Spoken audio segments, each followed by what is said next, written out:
Welcome back to another evening of shared stories and adventures. Tonight, we're diving into the entire Fallout timeline from the first atomic spark to the last flickering vault light. I'll be covering all the major events, factions, mysteries, and turning points that I can fit in for tonight. So we'll start with the quiet pre-war cracks that nobody saw coming and slowly moved to the apocalyptic endgame that reshaped everything. But if you like what I do here and want a way to support the channel, consider subscribing to me to see more. But for now, grab your blanket and your trusty Pip-Boy, get cozy, and let's begin. The story of Fallout doesn't start with bombs falling. It starts decades earlier, in a world that looks almost like ours but took a hard left turn somewhere around the 1940s. Picture this: World War II ends, the atomic age dawns, and instead of transistors and microchips, humanity doubles down on nuclear power for everything. Cars run on fusion cells. Robots waddle through suburban kitchens. The aesthetic freezes in a chrome and neon dreamscape that never quite escapes the Eisenhower era, even as the calendar rolls into the 21st century. It's a world obsessed with progress but trapped in its own nostalgia, and that tension is the first crack in the foundation. By the early 2000s, the old calendar 2000s, not our own, the planet is already running on fumes. Oil reserves are drying up. The European Commonwealth and the Middle Eastern states go to war over the last drops of black gold, and that conflict grinds on for years, chewing through entire nations. The United Nations tries to intervene, fails, and quietly dissolves in 2052. Nobody notices because everyone is too busy hoarding resources and pointing missiles at their neighbors. The resource wars, as they come to be known, are less a single conflict and more a slow global unraveling, a decades-long descent where every country grabs what it can and trusts no one. Meanwhile, the United States is riding high on a wave of atomic optimism. Fusion power is the new miracle, and corporations like Poseidon Energy and Robco Industries are printing money. The government is pouring billions into defense contracts, building power armor prototypes, and developing energy weapons that can vaporize a man in his tracks. On the surface, it's the American dream on steroids: white picket fences, gleaming skyscrapers, and enough nuclear reactors to light up the continent. But underneath, the cracks are spreading. Inflation is spiraling, unemployment is climbing, the middle class is hollowing out, and the government's answer is more propaganda, more surveillance, and more soldiers in the streets. In 2054, the United States annexes Canada, not through diplomacy or trade deals, but through outright military occupation. The official story is that Canada is a strategic partner, that the annexation is necessary to secure the Alaskan pipeline and protect North American interests. The reality is uglier: protests in the streets, resistance cells in the wilderness, and American troops firing on civilians who refuse to salute the new flag. The footage leaks, grainy and horrifying, but the media buries it under a mountain of feel-good stories about unity and strength. By 2076, Canada is gone from the map, absorbed into a superpower that's running out of friends and options. China, meanwhile, is in even worse shape. The resource wars hit them hard, and by the 2060s, the Chinese government is desperate. They need oil, uranium, anything to keep the lights on and the factories running. When diplomacy fails, they turn to invasion. In 2066, Chinese forces land in Alaska, aiming to seize the last great oil fields on the continent. The Anchorage front line becomes the defining conflict of the era, a brutal, grinding war fought in sub-zero temperatures with power-armored soldiers and experimental weapons. The United States throws everything it has at the problem, and the propaganda machine goes into overdrive, painting the Chinese as inhuman monsters and American soldiers as gleaming heroes. The truth, as always, is messier. The war drags on for over a decade. Anchorage becomes a frozen hell, a place where men die by the thousands for a few miles of tundra. Back home, the American public is told that victory is just around the corner, that one more push will break the enemy. But the government knows better. They know the oil is running out, that even if they win in Alaska, there's no long-term future. So they start building vaults, not shelters, not bunkers, but massive underground cities designed to house a select few when the inevitable happens. The official story is that the vaults are a humanitarian project, a way to save as many people as possible in the event of nuclear war. The truth is darker, and we'll get to that soon enough. By 2076, the world is a powder keg. The United States has reclaimed Anchorage, driving the Chinese back across the Bering Strait in a final bloody offensive.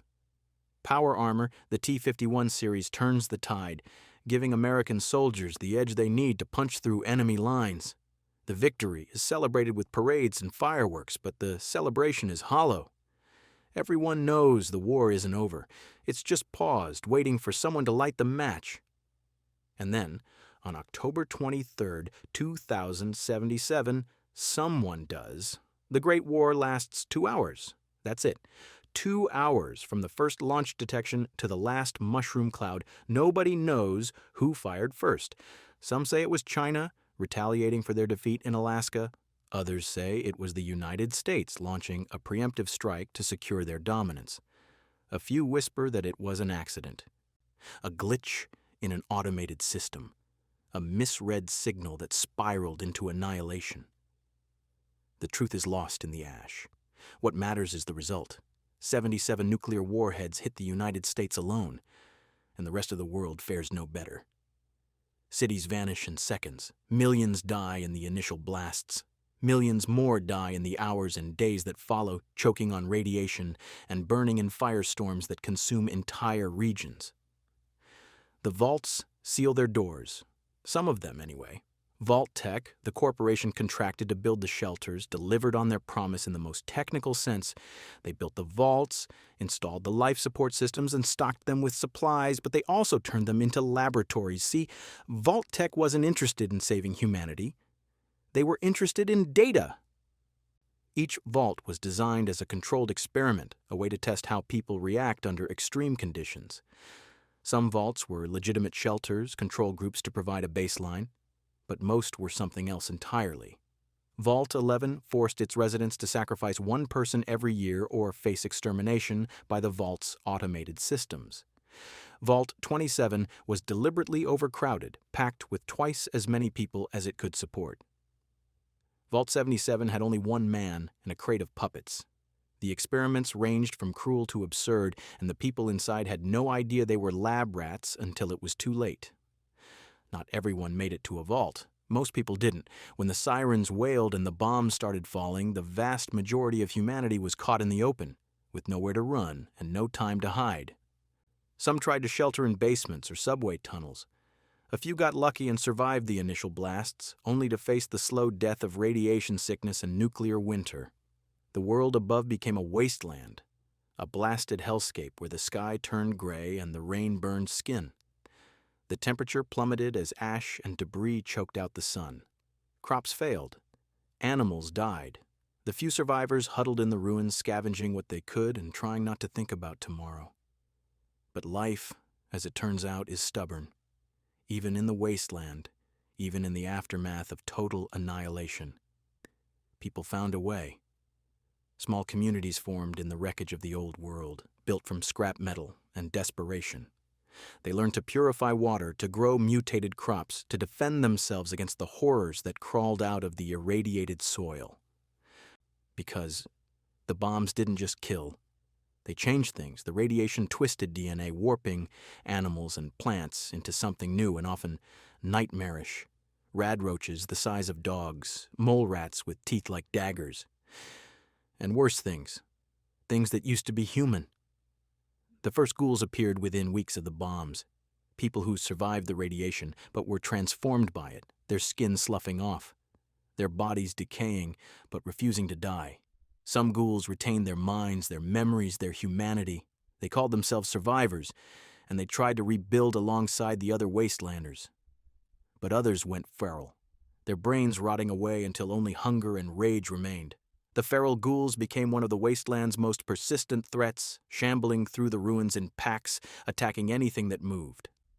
And then there were the super mutants.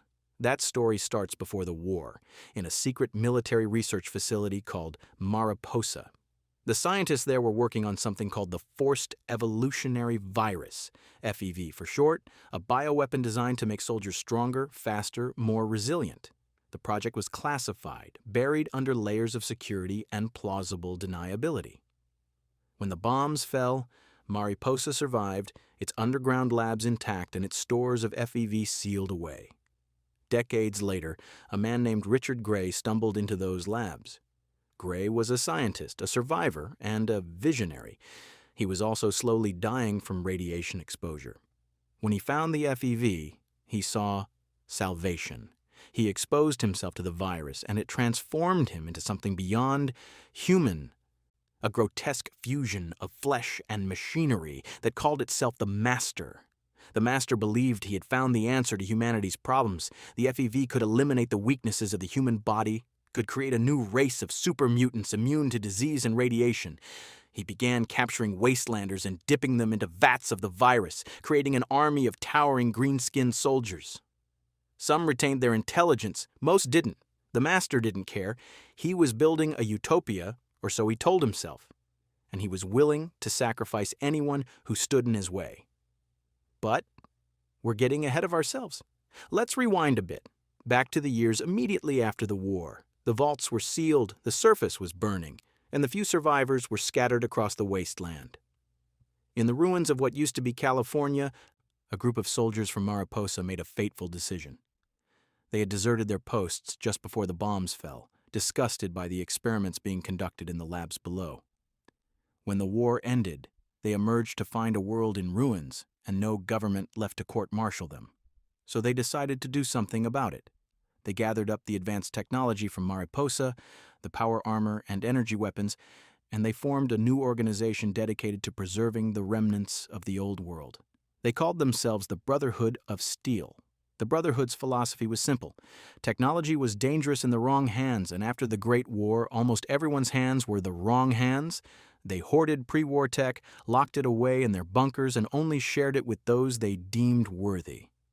To the outside world, they were a mysterious and powerful faction, knights in steel armor who could turn the tide of a battle but rarely chose to intervene.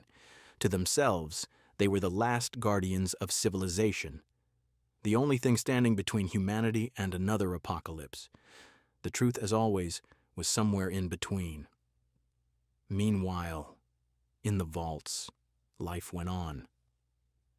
Sort of. The residents of Vault 13, buried deep beneath the California desert, had no idea what was happening on the surface. They had food, water, and air, and as far as they knew, they were safe. Then, in 2161, 84 years after the bombs fell, their water purification chip broke. It was a small component, a piece of pre-war tech that couldn't be replicated with the tools they had. Without it, the vault's water supply would run out in a matter of months. The overseer, the vault's leader, made a desperate decision. He opened the vault door and sent one person out into the wasteland to find a replacement chip. That person was the Vault Dweller, and their journey would change the course of history. The Vault Dweller's quest took them across the wasteland, through the ruins of old cities and the camps of desperate survivors. They encountered traitors, raiders, and mutants. They learned that the surface wasn't the lifeless hellscape the Vault Dwellers had imagined. It was brutal. Yes, and dangerous, but it was also alive. People were rebuilding, forming new societies, carving out a future from the ashes. And they learned about the Master, about his army of super mutants and his plan to dip every human in the wasteland into the FEV, to create a new world whether anyone wanted it or not.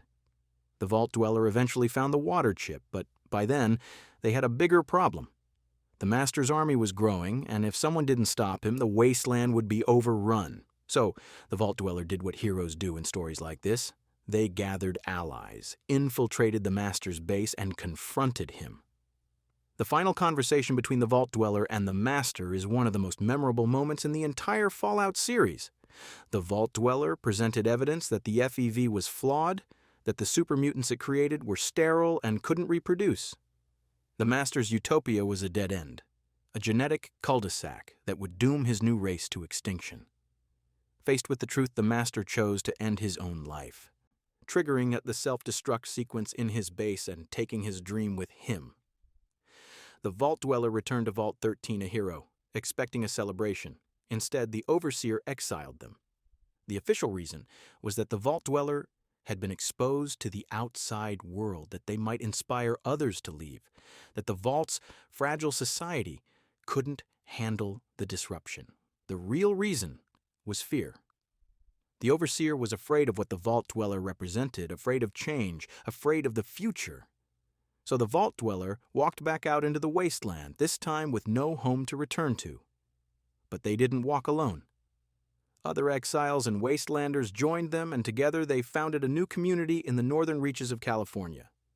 They called it Arroyo, and it became a small but thriving village, a place where vault dwellers and surface survivors could live side by side. The Vault Dweller became the village elder, and for a time things were peaceful.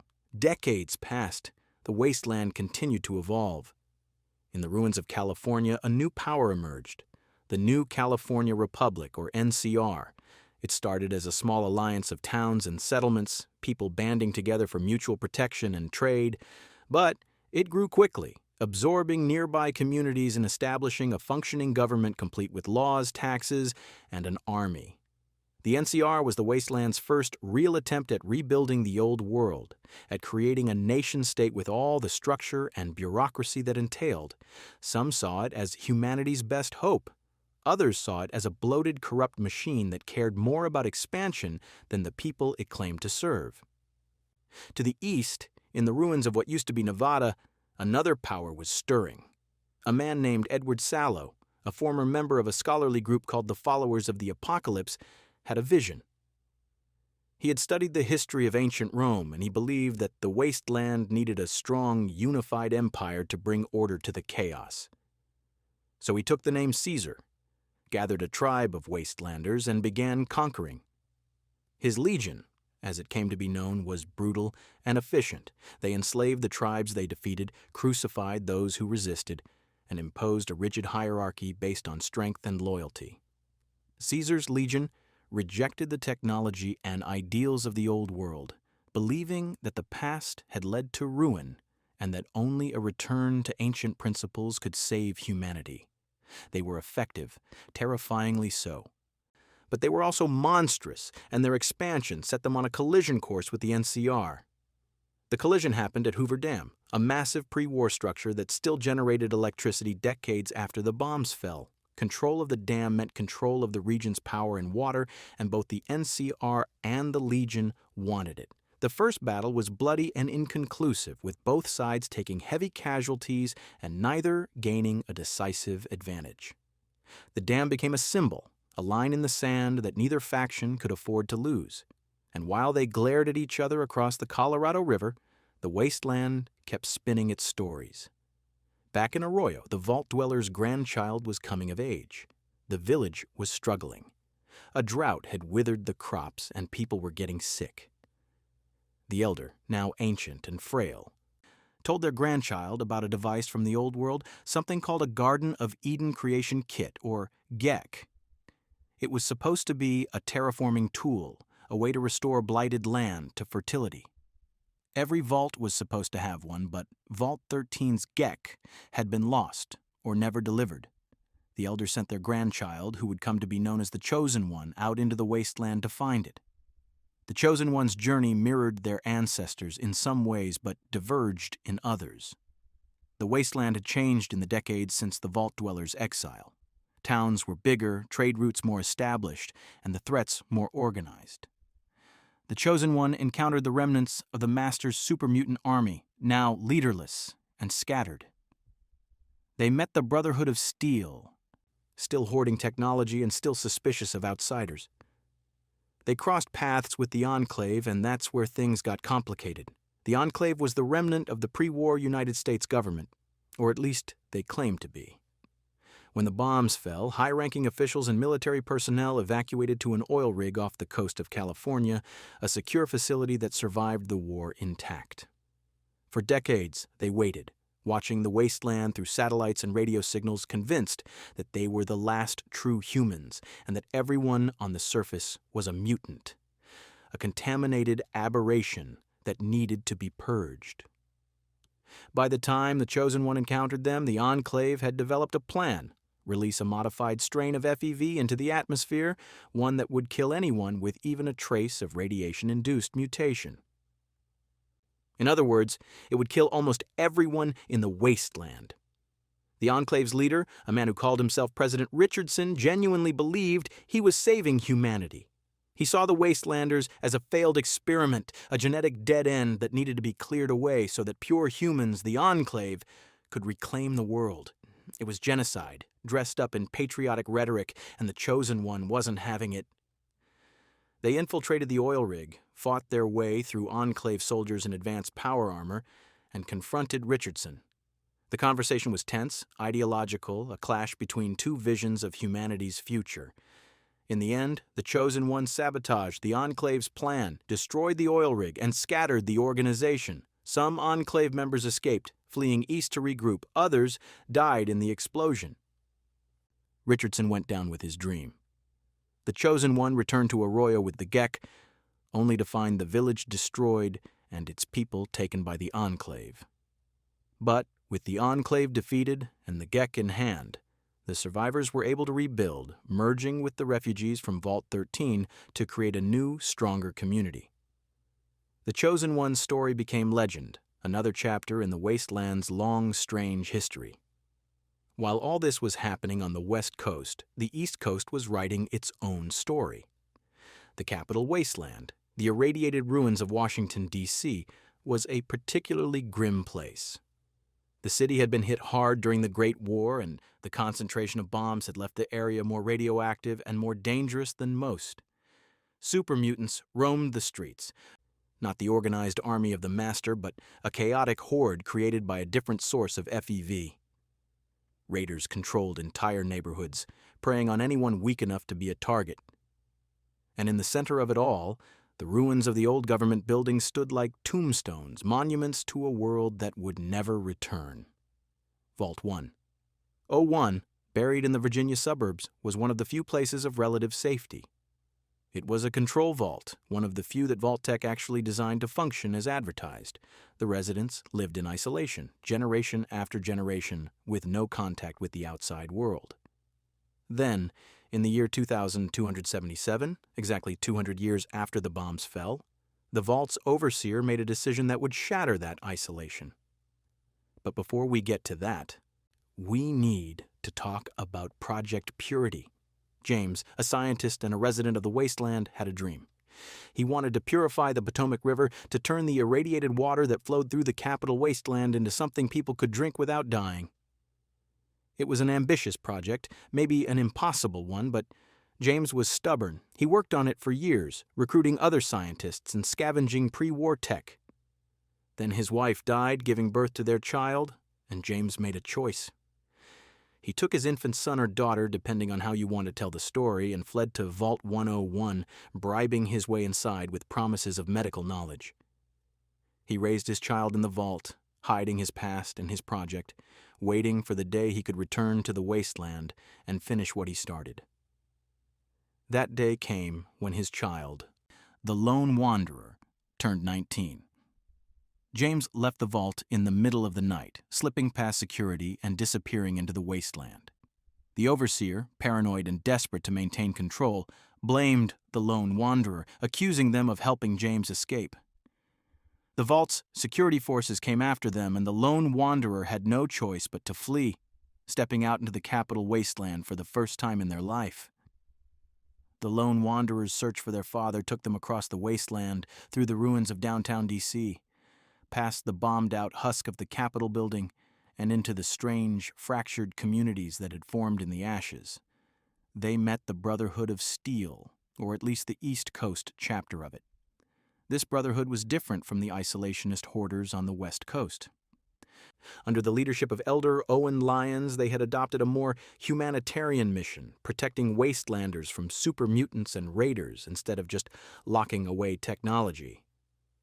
It was a controversial shift, one that had caused a schism within the Brotherhood, but Lyons believed it was the right thing to do. The lone wanderer also encountered the Enclave again, or what was left of it. After their defeat on the West Coast, the surviving members had fled to Raven Rock, a massive underground bunker in the Capitol Wasteland. They had spent decades rebuilding, and now, under the command of a new leader who called himself President John Henry Eden, they were ready to try again.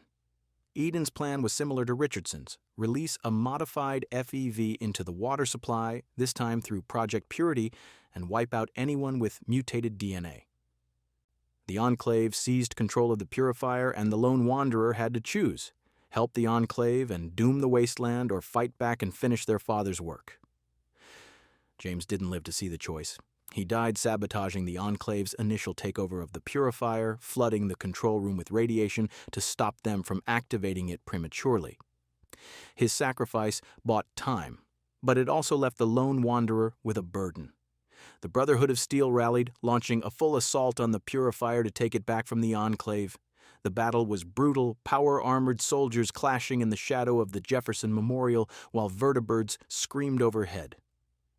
In the end, the Lone Wanderer activated the purifier, choosing to flood the wasteland with clean water instead of poison.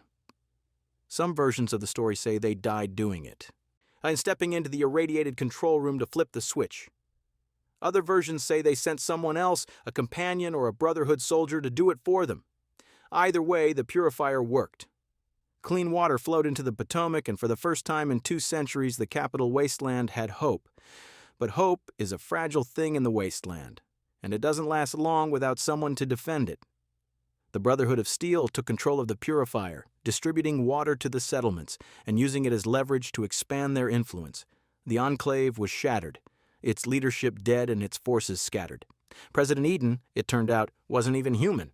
He was an artificial intelligence, a pre-war computer that had absorbed the personalities and memories of previous presidents and convinced itself it was the rightful leader of America. When the Lone Wanderer confronted him, Eden's logic loops collapsed, and he self-destructed, taking Raven Rock with him. The Capitol Wasteland stabilized, slowly, but the scars remained. The super mutants didn't disappear, the raiders didn't lay down their weapons, and in the ruins of the old world, new threats were always waiting to emerge. Meanwhile, on the other side of the country, another story was unfolding. The Mojave Wasteland, the stretch of desert around Las Vegas, had survived the Great War better than most places. The man responsible for that was Robert House, a brilliant and ruthless pre-war industrialist who had seen the war coming. House had made his fortune in robotics and computing, and he used that fortune to build an army of defense systems around Las Vegas. When the bombs fell, his systems shot down most of the warheads aimed at the city. A few got through, hitting the outskirts, but the Strip itself, the heart of Old Vegas, survived almost intact. House survived too after a fashion. He had placed himself in a cryogenic stasis pod connected to a massive computer network, a life support system that kept his body alive while his mind controlled an army of robots. For 2 centuries, he waited, planning, rebuilding, preparing, for the day when he could reclaim the wasteland and reshape it in his image. By the time the NCR and Caesar's Legion arrived, House was ready. He had restored power to the Strip, reopened the casinos, and turned New Vegas into a glittering oasis in the desert, a place where caps flowed like water and fortunes were won and lost on the turn of a card. But House's control was tenuous. The NCR wanted the dam and the power it represented, and they saw New Vegas as a strategic asset. Caesar wanted to crush the NCR and claim the dam as a symbol of his legion's dominance, and House wanted to remain independent, to keep New Vegas as his own personal kingdom. The 3 factions circled each other like wolves, waiting for someone to make the first move. That someone was a courier, not a hero, not a chosen one, just a person doing a job.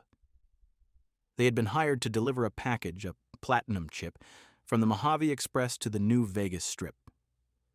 It should have been a routine run, but the courier never made it. They were ambushed on the road by a man named Benny, a smooth-talking gangster who ran one of the Strip's casinos. Benny wanted the chip for himself, so he shot the courier in the head twice and left them in a shallow grave. The courier didn't die. A robot named Victor dug them up and dragged them to the nearest town, a place called Good Springs, where a doctor named Mitchell patched them up. Against all odds, the courier survived, and when they woke up, they had one goal: find Benny and get answers. The courier's hunt for Benny took them across the Mojave, through the NCR's military camps, past Caesar's Legion outposts, and into the neon glow of the Strip. Along the way, they learned about the Platinum Chip, a pre-war data storage device that House had been searching for since the bombs fell.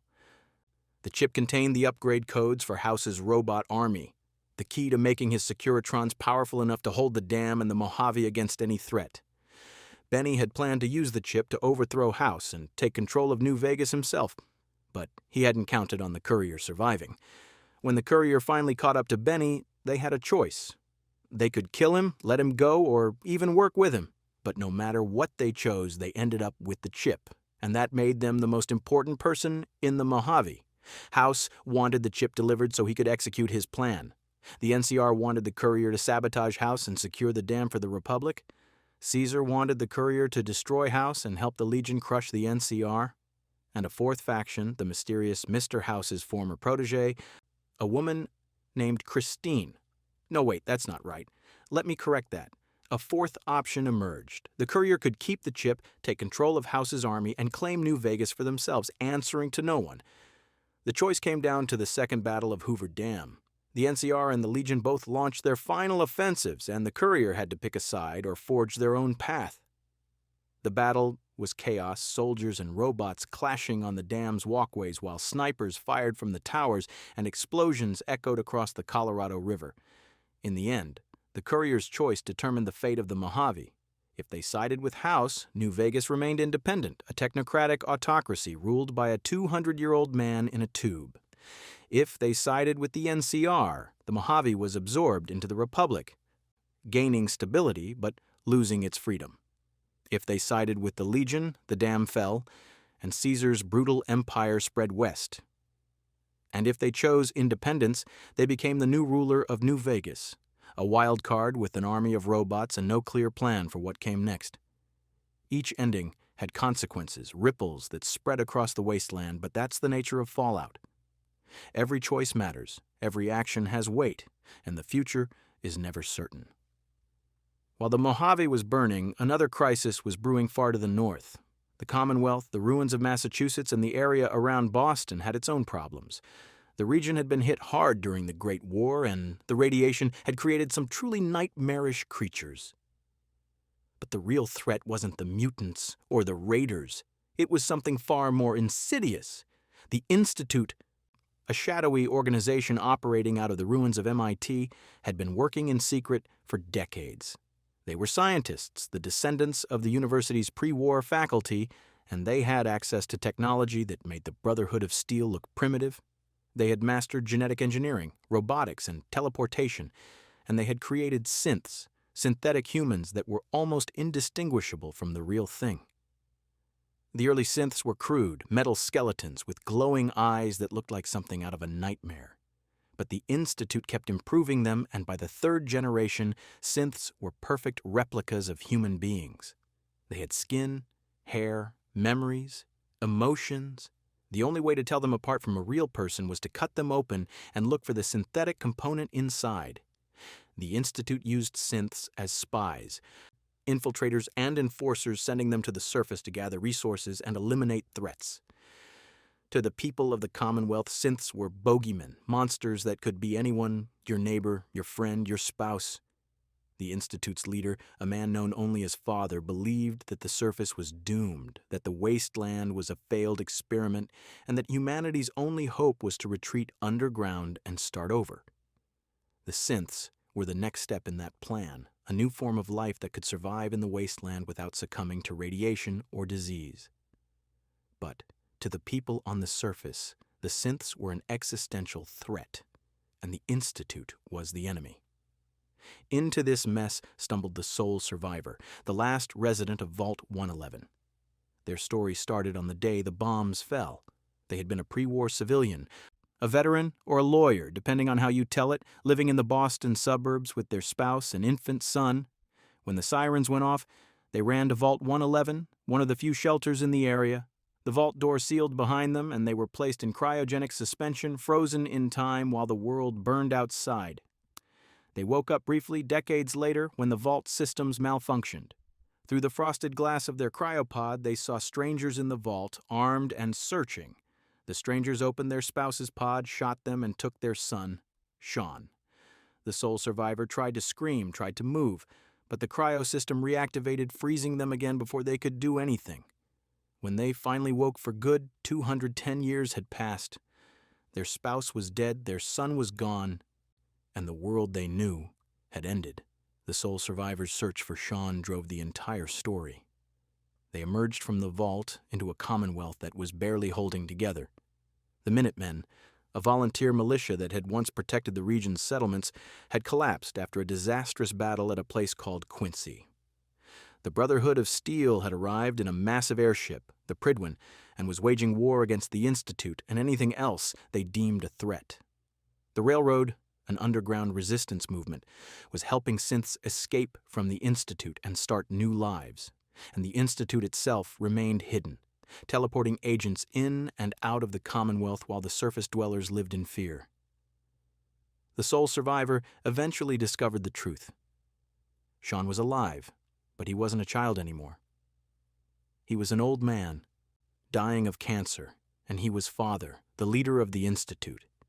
He had been kidnapped as an infant because his pre-war DNA was uncorrupted, the perfect template for creating third-generation synths. The Institute had raised him, educated him, and turned him into their leader. When the sole survivor finally met him, Sean was cold, clinical, convinced that his work was humanity's only hope. He offered his parent a place in the Institute, a chance to join him in building the future. The sole survivor had to choose. They could side with the Institute, accepting Sean's vision and helping to enslave or destroy the surface. They could join the Brotherhood of Steel, wiping out the Institute and the synths in the name of preserving humanity. They could work with the Railroad, freeing the synths and giving them a chance at life. They could rebuild the Minutemen, rally the Commonwealth settlements, and destroy the Institute to protect the people above ground. Each choice led to a different ending, and each ending left scars. The Institute could be destroyed, its underground facility collapsing in a nuclear explosion that mirrored the Great War itself. Or it could survive, continuing its experiments while the surface remained ignorant. The Brotherhood could claim victory, hoarding the Institute's technology and imposing their vision of order on the Commonwealth. The Railroad could free the synths, but at the cost of countless lives and the loss of the Institute's knowledge. And the Minutemen could restore hope to the Commonwealth, but the threat of the Institute would linger, a shadow that never quite disappeared. The Commonwealth's story didn't end with the Institute's fate. It never does in the Wasteland. Even after the sole survivor made their choice, the region remained fractured, dangerous, and full of secrets that refused to stay buried. One of those secrets was buried off the coast on an island that most people had forgotten existed. Far Harbor, a small fishing community on Mount Desert Island off the coast of Maine, had survived the Great War through sheer stubbornness and a thick blanket of radioactive fog that kept most threats at bay. But that fog was also killing them, slowly, creeping closer to the town with each passing year. The residents blamed the Children of Adam, a religious cult that worshipped radiation as a divine force. The children believed the fog was holy, a gift from their god. And they had built a shrine in the heart of the island to celebrate it. Tensions between the town and the cult were reaching a breaking point, and caught in the middle were the synths. A group of escaped synths had fled to Far Harbor and established a refuge called Acadia, hidden in an old observatory on the island's highest peak. They were led by Dima, a prototype synth who was one of the Institute's earliest successes. Dima had escaped decades ago, and he had spent that time building a community where synths could live free from persecution. But Dima had secrets of his own, dark ones. And when the sole survivor arrived on the island searching for a missing synth, they uncovered a web of lies, manipulation, and moral compromises that made the Institute's crimes look almost clean by comparison. Dima had replaced the leader of Far Harbor with a synth duplicate, killing the original and installing a puppet he could control. He had done the same to a key figure in the Children of Adam, ensuring that both factions remained balanced and that Acadia stayed safe. When confronted, Dima defended his actions, arguing that a few deaths were worth it if they prevented a war that would kill hundreds. The sole survivor had to decide whether to expose him, protect him, or find some middle ground that wouldn't tear the island apart. There were no clean answers, only choices that left blood on someone's hands. Back on the mainland, the Brotherhood of Steel was consolidating power. Elder Arthur Maxson, the young leader of the East Coast chapter, was a true believer in the Brotherhood's mission. He saw technology as a tool that had nearly destroyed the world, and he was determined to keep it out of the hands of anyone who might misuse it. That included the Institute, the Railroad, and anyone else who didn't share his vision. Under his command, the Brotherhood became more aggressive, more militaristic, and more willing to use force to achieve their goals. They weren't the humanitarian protectors that Elder Lyons had tried to build. They were conquerors, and they made no apologies for it. The Railroad, meanwhile, was fighting a losing battle. They were a small organization, underfunded and under-equipped, and their mission to free synths put them at odds with almost everyone. The Institute wanted to reclaim its property. The Brotherhood wanted to destroy abominations. And most wastelanders just wanted the synths gone, one way or another. The Railroad's leader, a woman named Desdemona, knew they were outmatched, but she refused to give up. Every synth they saved was a victory, a life reclaimed from slavery, and that was worth any cost. The Minutemen, if the sole survivor chose to rebuild them, represented something different. They weren't an army or a government. They were ordinary people who had decided to protect their neighbors, to stand up to raiders and super mutants and whatever else the wasteland threw at them. It was a fragile thing, held together by trust and the sole survivor's leadership, but it was also genuine. The Minutemen didn't want to rule the Commonwealth. They just wanted to make it a place where people could live without fear. But even as the Commonwealth's factions fought for control, the wasteland kept producing new horrors. The glowing sea, the ground zero of the nuclear strikes that hit Boston, was a hellscape of radiation and mutated creatures.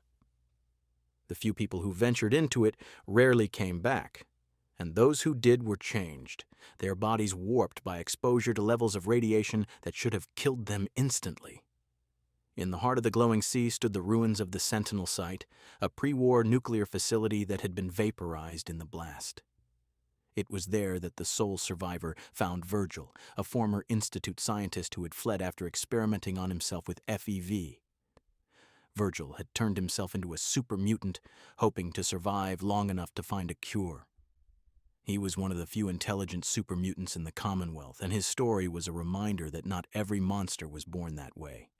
Some were made by choices, by desperation, by the cruel logic of survival in a world that offered no good options. The super mutants in the Commonwealth were different from the ones on the West Coast. They weren't the Master's army, unified by a vision of a new humanity. They were the result of the Institute's experiments, test subjects who had been exposed to FEV and then discarded when they proved too violent to control. The Institute had dumped them on the surface, and they had multiplied, forming crude tribes and raiding settlements for captives to dip in the FEV themselves. They were a plague, a self-perpetuating cycle of violence that the Commonwealth couldn't seem to break. And then there were the Deathclaws. If you've spent any time in the wasteland, you know about Deathclaws. They're the apex predator, the thing that makes even veteran wastelanders check their ammo and consider turning back. Pre-war, they were an experiment, a bioweapon created by the military by splicing together the DNA of multiple species and enhancing the result with FEV. The goal was to create a creature that could survive in hostile environments and tear through enemy fortifications. The military succeeded, maybe too well. When the bombs fell, the Deathclaws escaped, and they thrived in the wasteland. They're fast, strong, and smart enough to set ambushes. A single Deathclaw can wipe out a settlement. A pack of them can depopulate an entire region. The Commonwealth had its share of Deathclaws, but it also had something worse.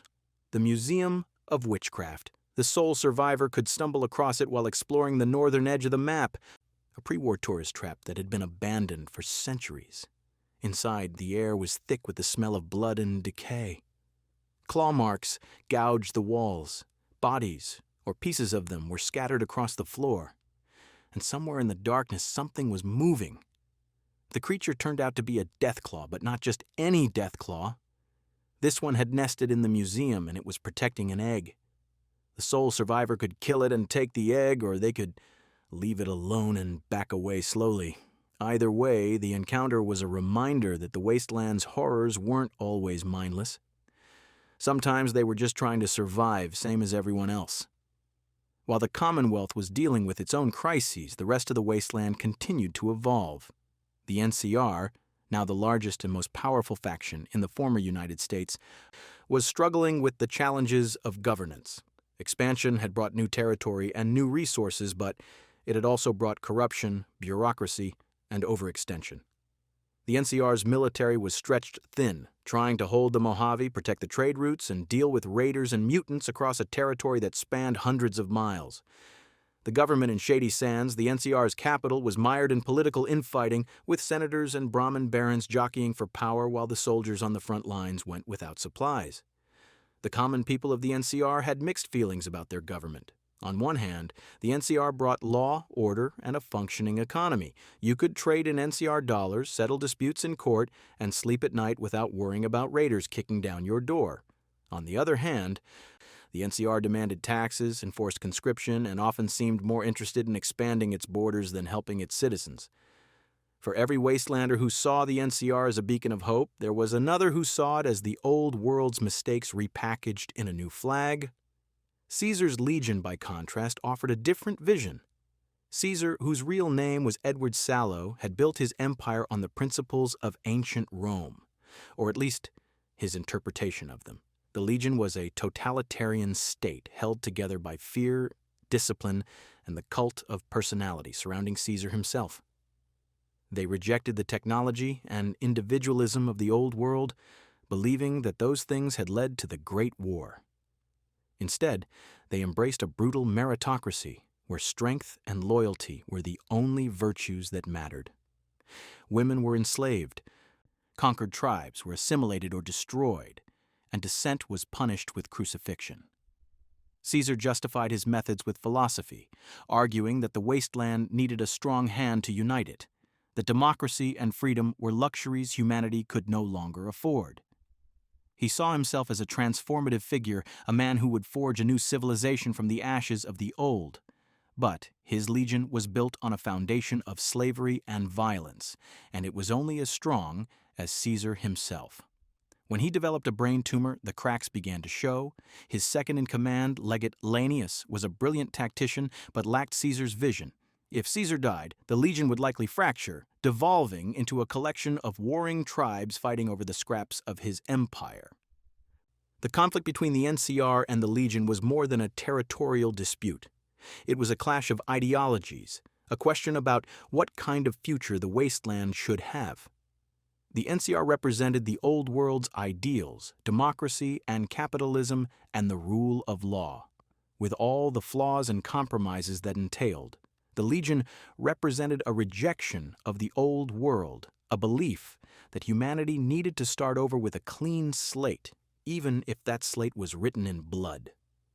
And caught between them were the people of the Mojave, who just wanted to survive and maybe prosper if they got lucky. Mr. House represented a third option, a technocratic autocracy where one man's genius guided humanity's future. House had kept Vegas alive through the Great War, and he believed that gave him the right to shape its future. His plan was long-term, spanning centuries.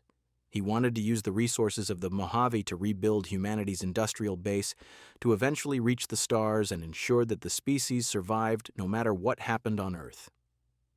It was an ambitious vision, maybe even a noble one, but it required absolute control. House tolerated no dissent, no deviation from his plan. To him, people were variables in an equation, and the equation was all that mattered. And then there was the independent route, the courier taking control of New Vegas and the Securitron Army. That ending was the most unpredictable because it depended entirely on who the courier was and what they wanted.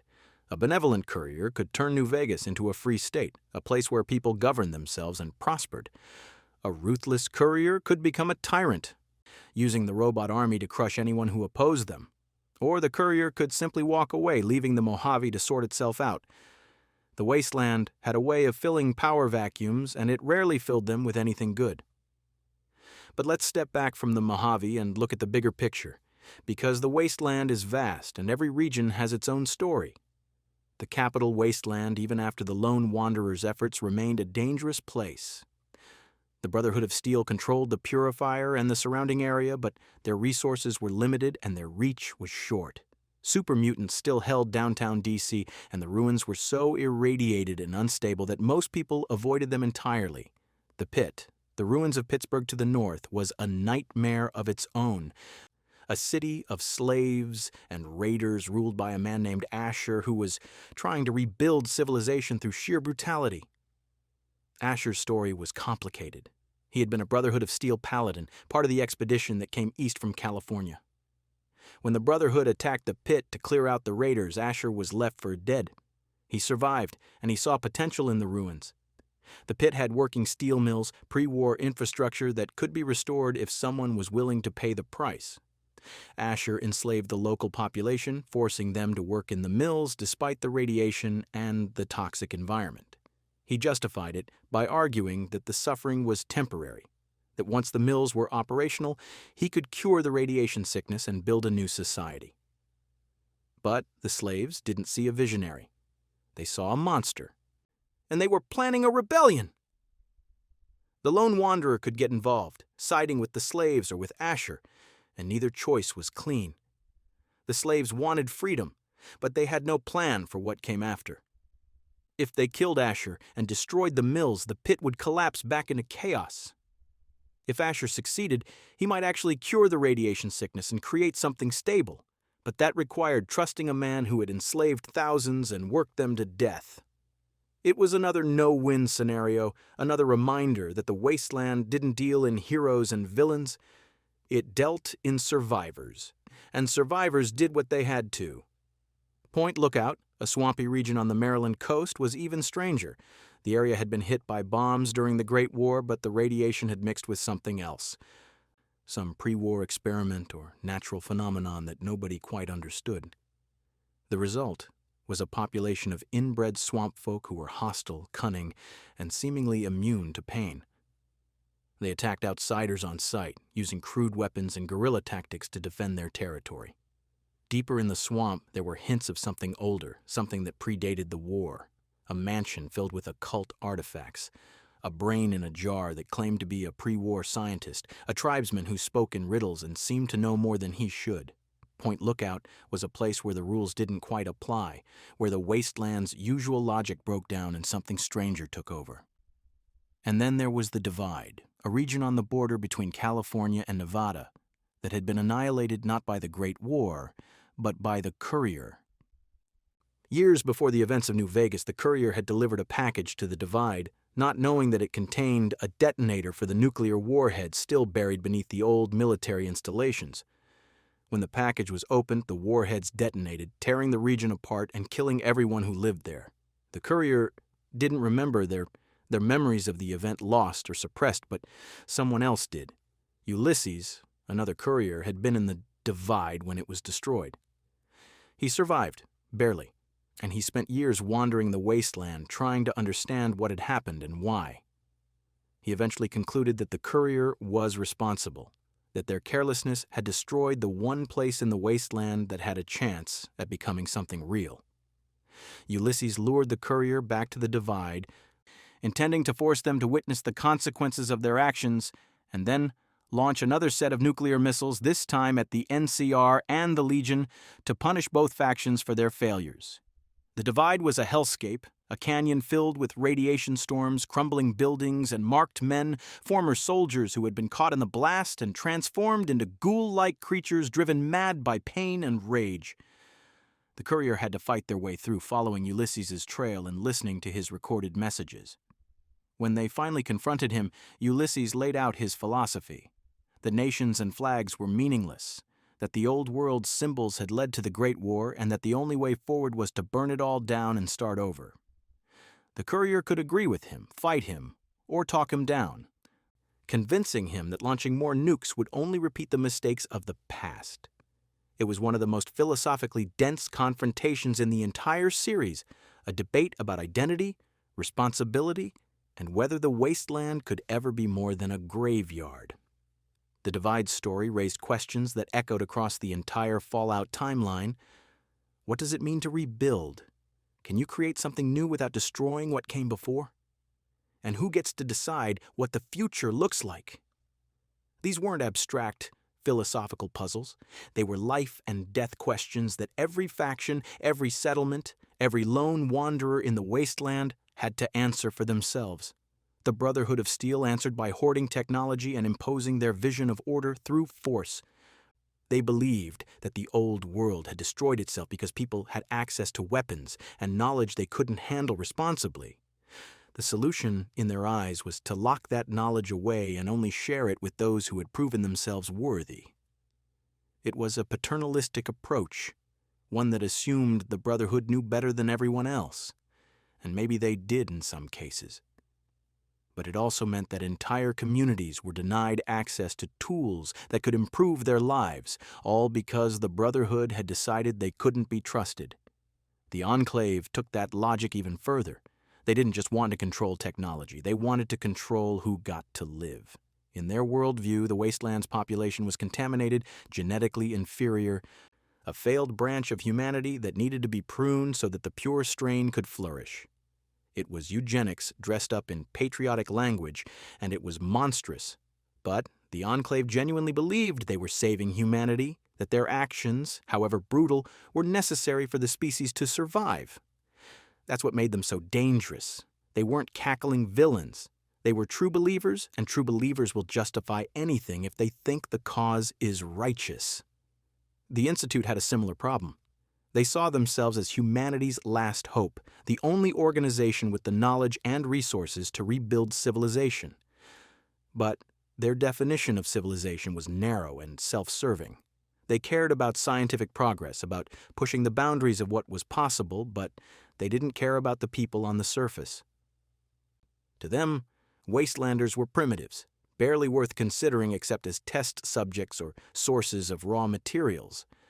The synths were their masterpiece, proof that they could create life itself. But they treated those creations as property, as tools to be used and discarded. When synths started developing consciousness, started questioning their purpose and seeking freedom, the Institute's response was to hunt them down and wipe their memories. They couldn't accept that their creations had become people, because that would mean admitting they had been enslaving and murdering sentient beings for decades. The Railroad saw what the Institute refused to acknowledge.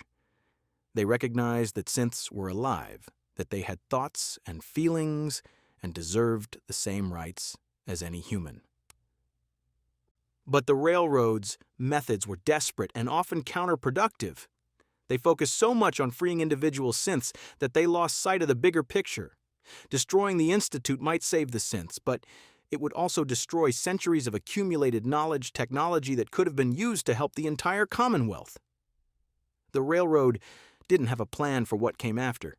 They were so focused on the immediate moral imperative that they didn't think about the long-term consequences. That was the Wasteland's central tragedy. Everyone was trying to do the right thing, or at least what they believed was the right thing, but their visions were incompatible. The NCR wanted to rebuild the old world. The Legion wanted to reject it. The Brotherhood wanted to control it. The Institute wanted to transcend it. And the ordinary people caught in the middle just wanted to survive long enough to see tomorrow. But survival in the Wasteland required more than just avoiding bullets and radiation. It required adaptation, and the Wasteland had produced some truly bizarre adaptations. Take the ghouls, for instance. The ones who retained their minds, the non-feral ones, were living history. Some of them had been alive since before the Great War, had watched the bombs fall and lived through the aftermath. They remembered what the world used to be, and that knowledge made them invaluable. But it also made them tragic. They were relics of a dead world, surrounded by people who saw them as monsters or freaks. Most communities tolerated ghouls at best and persecuted them at worst.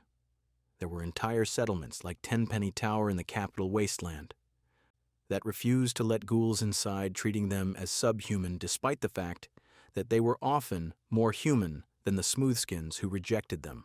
The feral ghouls, on the other hand, were a constant threat. They congregated in the ruins of the old world, shambling through subway tunnels and collapsed buildings, attacking anything that moved.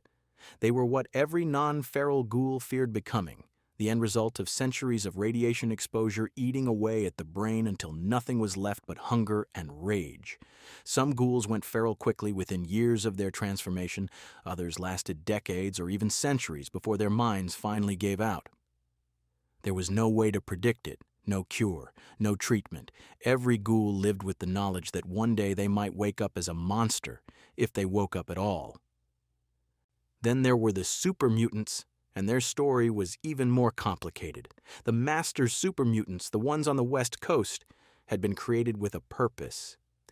They were supposed to be the next step in human evolution, a new species that could survive in the wasteland without succumbing to radiation or disease. The master had genuinely believed he was saving humanity, and some of his super mutants shared that belief. When the Vault Dweller proved that the FEV made super mutants sterile, that the master's utopia was impossible, the army fractured. Some super mutants like Marcus accepted the truth and tried to find a new purpose. Marcus eventually founded Jacobstown, a settlement in the Mojave where super mutants and Nightkin could live in peace. He was proof that super mutants could be more than monsters, that they could build and create and coexist with humans. But not all super mutants were like Marcus. The ones in the Capital Wasteland and the Commonwealth were different. They hadn't been created by a visionary with a plan. They were the result of careless experiments, test subjects who had been exposed to FEV and then abandoned. They were violent, disorganized, and driven by a compulsion to create more of their kind by capturing humans and dipping them in the FEV. They didn't have a philosophy or a goal. They just had rage and a dim understanding that they were alone, that they were hated, and that the only way to not be alone was to make more super mutants. The Nightkin were another tragic case. They were super mutants who had been exposed to stealth boys, pre-war cloaking devices that rendered the user invisible. The master had used Nightkin as elite soldiers, infiltrators who could strike without being seen, but prolonged exposure to stealth boy radiation had side effects. It caused schizophrenia, paranoia, and hallucinations. The Nightkin heard voices, saw things that weren't there, and often turned violent without warning. After the master's death, the Nightkin scattered, and many of them became obsessed with finding more stealth boys, convinced that the devices were the only thing keeping them safe. It was an addiction, a feedback loop that made their mental state worse with every use. The wasteland was full of these kinds of tragedies, people and creatures who had been twisted by the old world's mistakes and left to suffer in the new one, but it was also full of resilience. Settlements like Megaton and the Capital Wasteland had been built around an unexploded atomic bomb, a monument to humanity's capacity for both destruction and survival. The residents of Megaton had turned the bomb into a religious icon, worshipping it as a symbol of the power that had reshaped the world. It was absurd and darkly funny, but it was also deeply human. When faced with something incomprehensible, people create meaning, even if that meaning is irrational. Rivet City, another Capital Wasteland settlement, was built inside the hull of a beached aircraft carrier. The residents had turned the ship into a functioning town, complete with a marketplace, a science lab, and a hydroponic garden. It was one of the most stable communities in the region, proof that people could create order and safety even in the most unlikely places. But Rivet City was also fragile. It depended on a single water purifier, a single source of food, and a single bridge to connect the ship to the shore. One disaster, one raider attack, one equipment failure, and the whole thing could collapse.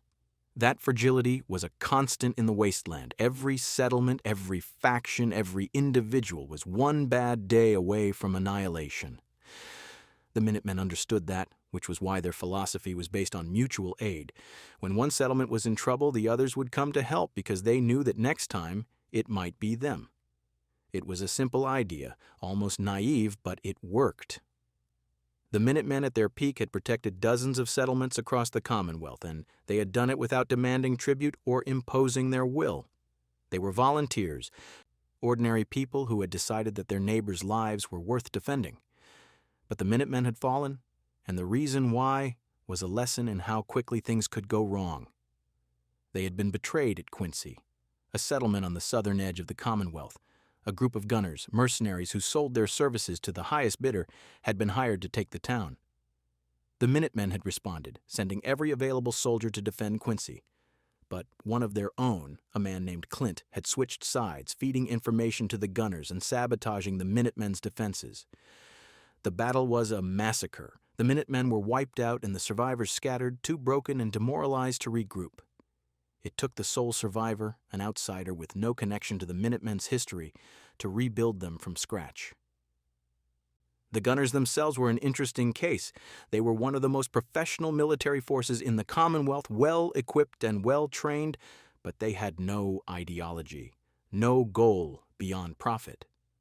They would work for anyone who could pay, and they didn't ask questions about the morality of the job. In a way, they were the ultimate mercenaries, the logical endpoint of a world where loyalty and principles were luxuries that most people couldn't afford, but they were also hollow. The gunners had no vision for the future, no plan beyond the next contract. They were survivors, but they weren't builders. The children of Adam, on the other hand, had a vision, even if it was a terrifying one. They believed that radiation was holy, that the Great War had been a divine event, and that the atom was a god that demanded worship. To outsiders, they looked like suicidal lunatics, standing in the middle of radioactive zones without protection and praising the glow. But the children of Adam had a point, in a twisted way. Radiation had reshaped the world. It had created new life, new possibilities, new forms of existence. The ghouls were proof that humans could survive and even thrive in environments that should have killed them. The children of Adam took that idea and ran with it, believing that embracing radiation was the path to transcendence. Some of them were right, in a sense. There were children of Adam who had developed a natural immunity to radiation, who could walk through the glowing sea without a suit and emerge unharmed. Whether that was a result of faith, genetics, or prolonged exposure was unclear, but it was real. The children of Adam weren't just delusional cultists. They were adapting, evolving, becoming something new. And that terrified people because it suggested that humanity's future might not look human at all. Far Harbor's children of Adam were particularly dangerous because they had a weapon, the nuclear submarine in the harbor. They had managed to access the sub's launch systems, and they were prepared to use them if they felt threatened. It was a standoff. A Cold War in miniature with the town of Far Harbor on one side, the children of Adam on the other, and Dima's synths trying to keep the peace. The sole survivor could resolve the situation in several ways, none of them clean. They could destroy the children of Adam, wiping out the cult and securing the town's safety. They could destroy Far Harbor. Giving the children of Adam control of the island, they could expose Dima's secrets, triggering a three-way war that would leave everyone worse off. Or they could maintain the status quo, keeping Dima's lies intact and hoping that the fragile peace would hold. Every choice had consequences, and those consequences rippled outward in ways that were impossible to predict. That was the wasteland's nature. Actions had weight, and the weight was often unbearable. But let's talk about something lighter for a moment, because the wasteland wasn't all doom and gloom.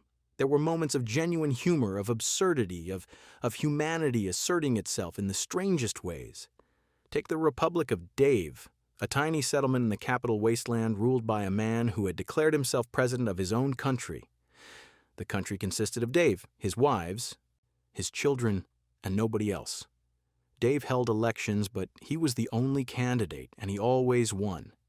It was ridiculous, a parody of democracy, but it was also oddly charming. Dave was harmless, just a man trying to carve out a little bit of control in a world that offered none. Or consider the Hubologists, a cult in the Mojave and San Francisco that believed aliens had implanted negative energy in humanity's brains and that the only way to remove it was through a process called alignment. They were a thinly veiled parody of Scientology, complete with expensive courses and a charismatic leader who promised enlightenment. The Hubologists were mostly harmless, but they were also a reminder that people would believe almost anything if it gave them hope or purpose. And then there was the wild wasteland trait, an optional perk in New Vegas that added bizarre and comedic encounters to the game. With Wild Wasteland enabled, the courier could stumble across a refrigerator containing a skeleton in a fedora and a crashed alien spaceship nearby, a reference to Indiana Jones. They could find a group of old ladies running a casino with an iron fist. They could encounter a dog named Rex, who had a brain transplant and gained new personality traits depending on whose brain was used. These moments were silly, but they were also a relief, a reminder that the wasteland could be strange and funny and not just relentlessly grim. The humor was necessary, a pressure valve that kept the wasteland from becoming unbearable. Because the truth was, life in the wasteland was hard in ways that were difficult to articulate. It wasn't just the constant threat of violence or the scarcity of resources. It was the psychological weight of living in a world that had ended, of knowing that everything your ancestors had built had been destroyed in a single afternoon and that the future was uncertain at best. The pre-war world haunted the wasteland. Its ruins were everywhere, constant reminders of what had been lost. Every bombed-out building, every rusted car, every skeleton still sitting at a desk or slumped in a bathtub told a story of the moment everything ended. The sole survivor felt that weight more than most because they had actually lived in the pre-war world. They remembered grocery stores with full shelves, streets without rubble, a sky that wasn't tinged with gray. For them, the wasteland wasn't just a harsh environment, it was a graveyard, and they were walking through the corpse of their own life. But even for people who had been born after the bombs, the pre-war world cast a long shadow. The technology that everyone fought over, the weapons and armor and robots all came from before the Great War. The vaults, the power plants, the infrastructure that still functioned after 2 centuries, all of it was pre-war. The wasteland's inhabitants were scavengers, living off the scraps of a civilization they had never known, and that created a strange dynamic, a cargo cult mentality, where people worshipped the old world without understanding it. The Boomers, a tribe living in Nellis Air Force Base near New Vegas, were a perfect example. They were the descendants of vault dwellers who had emerged and claimed the base, and they had spent decades maintaining the pre-war bombers and artillery stored there. They worshipped the planes, treating them as sacred objects, and they used the artillery to keep outsiders away, bombarding anyone who got too close. The Boomers were isolationist and xenophobic, but they were also incredibly skilled. They had kept pre-war technology functional for generations, and when the courier convinced them to help at Hoover Dam, they deployed a bomber that turned the tide of the battle. But they didn't really understand what they had. They knew how to maintain the machines, how to load the bombs and fire the guns, but the underlying principles, the science and engineering that had created those weapons, was lost to them. That loss of knowledge was one of the wasteland's greatest tragedies. The pre-war world had achieved incredible things. They had fusion power, artificial intelligence, genetic engineering, space travel, and almost all of that knowledge had been destroyed or locked away. The Brotherhood of Steel hoarded what they could find, but they were more interested in preserving technology than understanding it. The Institute had the knowledge, but they refused to share it. The Followers of the Apocalypse, a humanitarian organization based in New Vegas and California, were one of the few groups actively trying to educate people and spread knowledge. But they were underfunded and overstretched. The Followers had been founded by a group of survivors who believed that the Great War had happened because of ignorance, greed, and tribalism. Their solution was education. They ran schools, clinics, and libraries, offering their services for free to anyone who needed them. They taught people to read, to treat injuries, to purify water and grow crops. They were idealists, and the wasteland chewed up idealists and spit them out. The Followers were constantly struggling, constantly on the edge of collapse, because altruism didn't pay the bills, and the people they helped often couldn't afford to help them back. But they kept going, because they believed in something bigger than survival. They believed that humanity could be better, that the mistakes of the past didn't have to define the future. It was a fragile belief, easily mocked, but it was also powerful. The Followers had saved countless lives, had educated a generation of wastelanders, and had planted seeds that might one day grow into something real. One of those seeds was Arcade Gannon, a doctor and a companion the courier could recruit in New Vegas. Arcade was the son of an Enclave officer, but he had rejected his father's ideology and joined the followers instead. He was brilliant, cynical, and deeply conflicted about his heritage. He knew that the Enclave had committed atrocities, that his father had been part of an organization that wanted to exterminate most of humanity. But he also knew that the Enclave had been made up of real people, individuals who had believed they were doing the right thing. Arcade's story was about grappling with that legacy, about trying to be better than the people who came before while acknowledging that the line between hero and villain was often thinner than anyone wanted to admit. The wasteland was full of people like Arcade, people trying to make sense of a world that didn't make sense. Boone, another New Vegas companion, was a former NCR sniper, haunted by the things he had done in the name of the Republic. He had participated in the Bitter Springs Massacre, an incident where NCR forces had opened fire on a group of Great Khans, killing women and children along with the warriors. The NCR had called it a tragic mistake, collateral damage in a necessary operation. Boone called it murder, and he couldn't forgive himself for his role in it. He traveled with the Courier looking for redemption, or maybe just looking for a reason to keep going. Veronica, a Brotherhood of Steel scribe, was struggling with her faction's insularity. She loved the Brotherhood, had grown up in it, but she could see that their refusal to engage with the outside world was killing them. They were running out of supplies, running out of recruits, and running out of time. Veronica wanted the Brotherhood to open up, to trade with outsiders and share their knowledge, but the elders refused. They would rather die pure than survive compromised. And Veronica was caught between her loyalty to her family and her understanding that their path led nowhere. Cass, a caravan owner and a drunk, had watched the Mojave's independent traders get crushed by the big players. Her caravan had been destroyed, her employees killed, and she had barely survived. She was bitter, angry, and looking for someone to blame. The Courier could help her get revenge, tracking down the people responsible and making them pay. Or they could convince her to let it go, to accept that the wasteland was brutal and that holding on to anger would only destroy her. Either way, Cass's story was about loss and how people cope with it.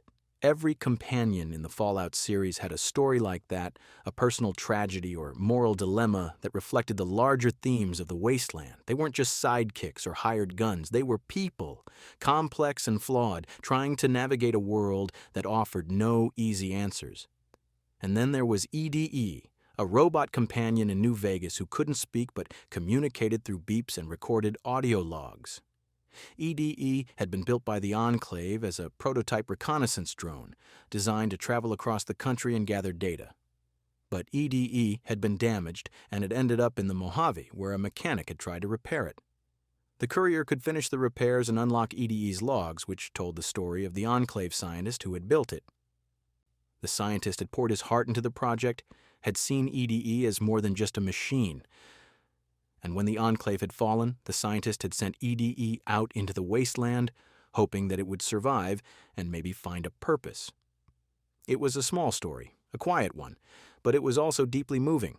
Even in the Enclave, even in an organization dedicated to genocide, there were individuals who cared, who created, who hoped.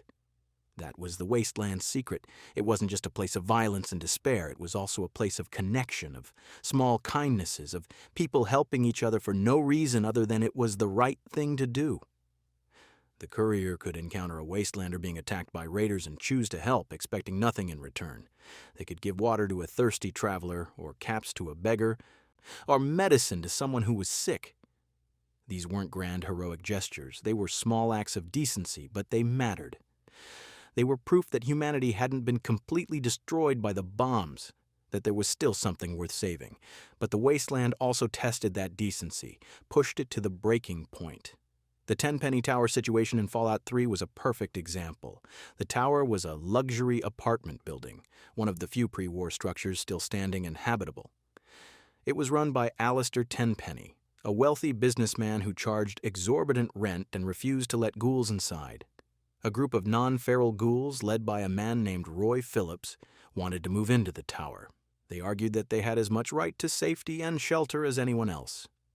Tenpenny and most of the residents refused, citing prejudice and fear. The lone wanderer could resolve the situation in several ways. They could help the ghouls attack the tower, killing the human residents and taking it by force.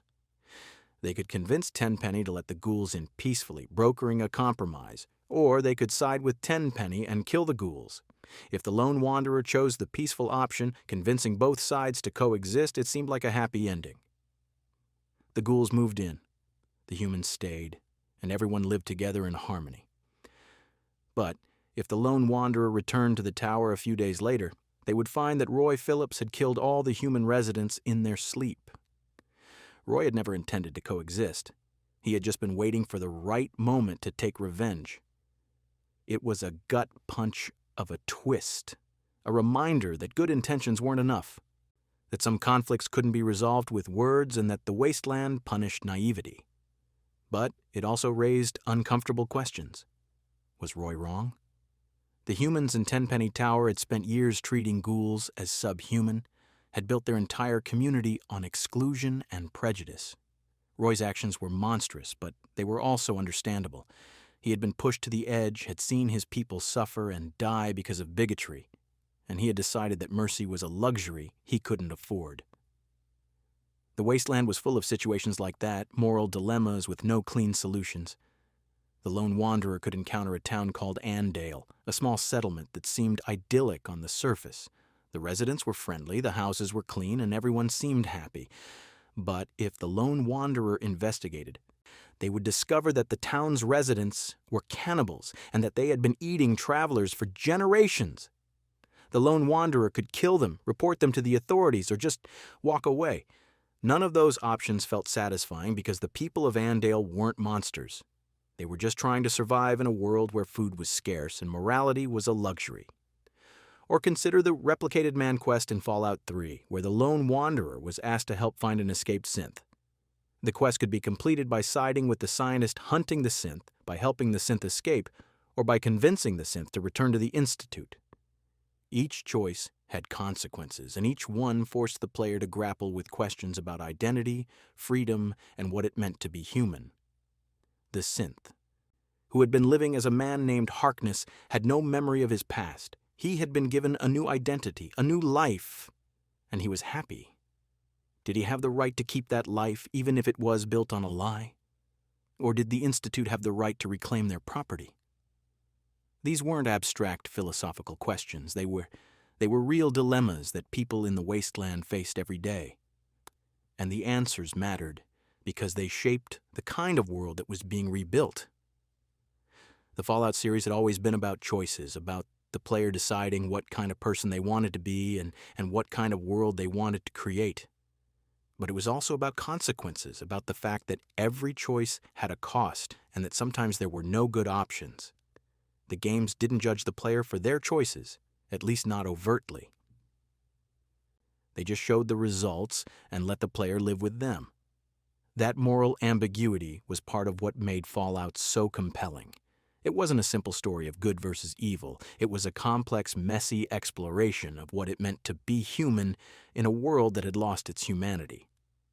The factions weren't heroes or villains. They were groups of people with different ideas about how to survive and rebuild, and those ideas were often incompatible. The NCR's democracy was slow and corrupt, but it was also stable and inclusive.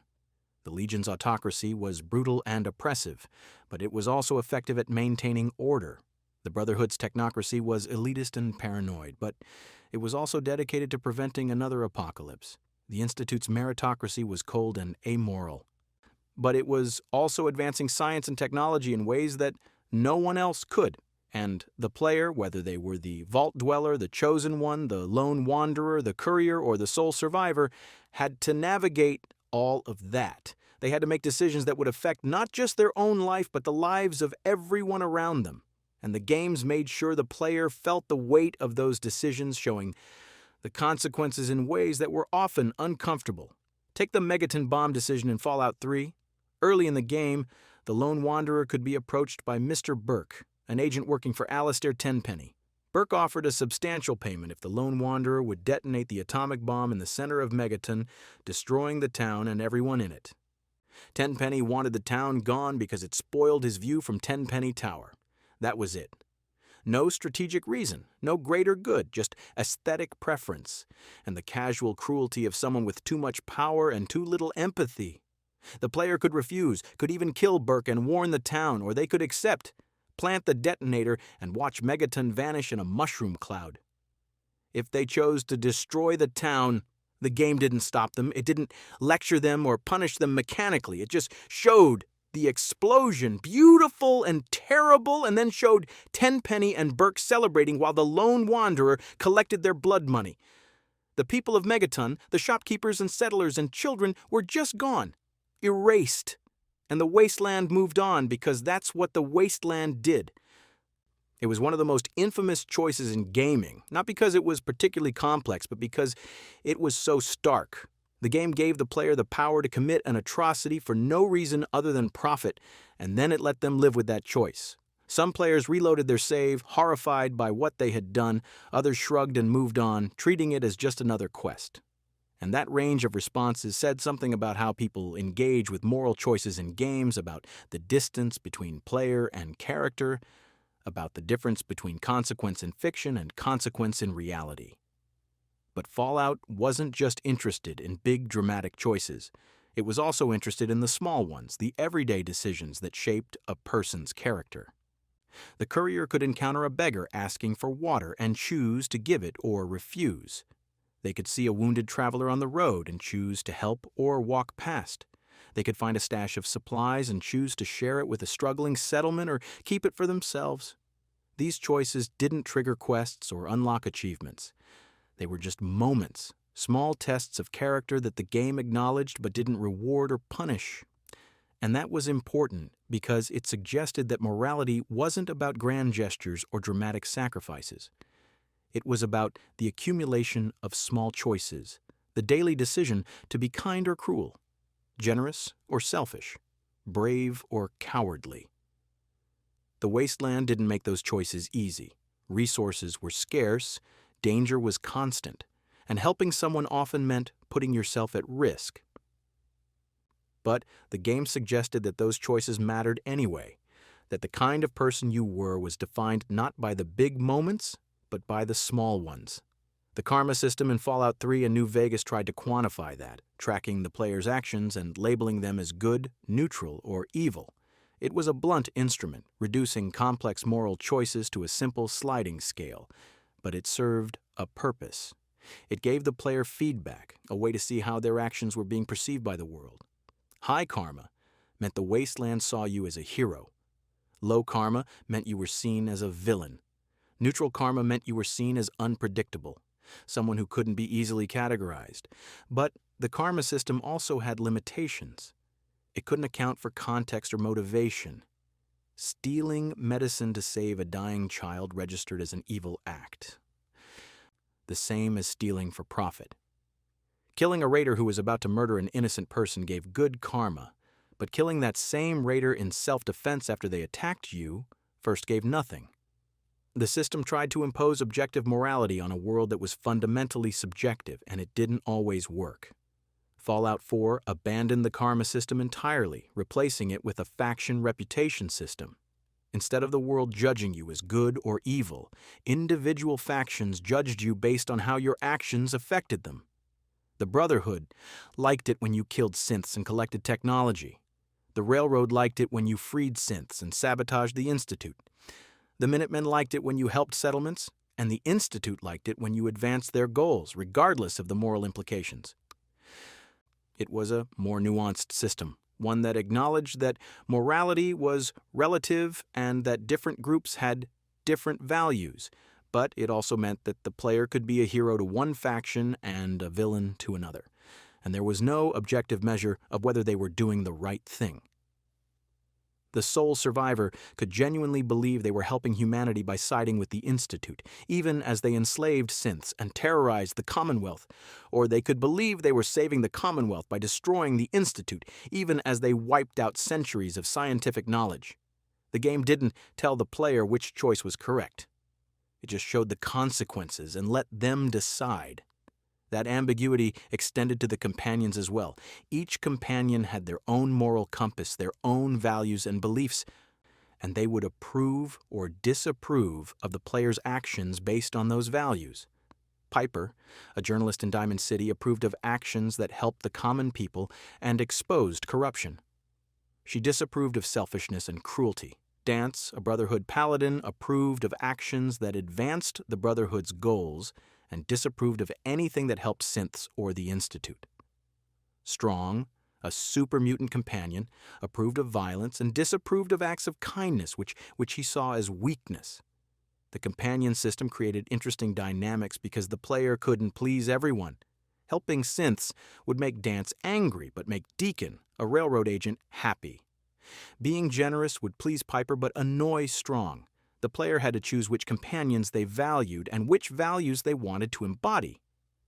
And that choice shaped their experience of the game. But the companions weren't just moral barometers. They were also windows into the wasteland's diversity, representatives of different factions and philosophies. Traveling with them, listening to their stories, and completing their personal quests gave the player a deeper understanding of the world and the forces shaping it. Curie, a robot who wanted to become human, raised questions about consciousness and identity. Hancock, a ghoul mayor who had turned his town into a haven for outcasts, represented the possibility of building something better in the ruins. MacCready, a former mercenary trying to save his sick son, showed the lengths people would go to protect the ones they loved.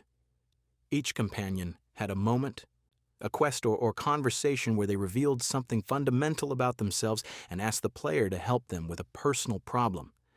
These moments were some of the most emotionally resonant in the series because they were intimate and specific. They weren't about saving the world or choosing between factions. They were about helping a friend, and that made them feel real.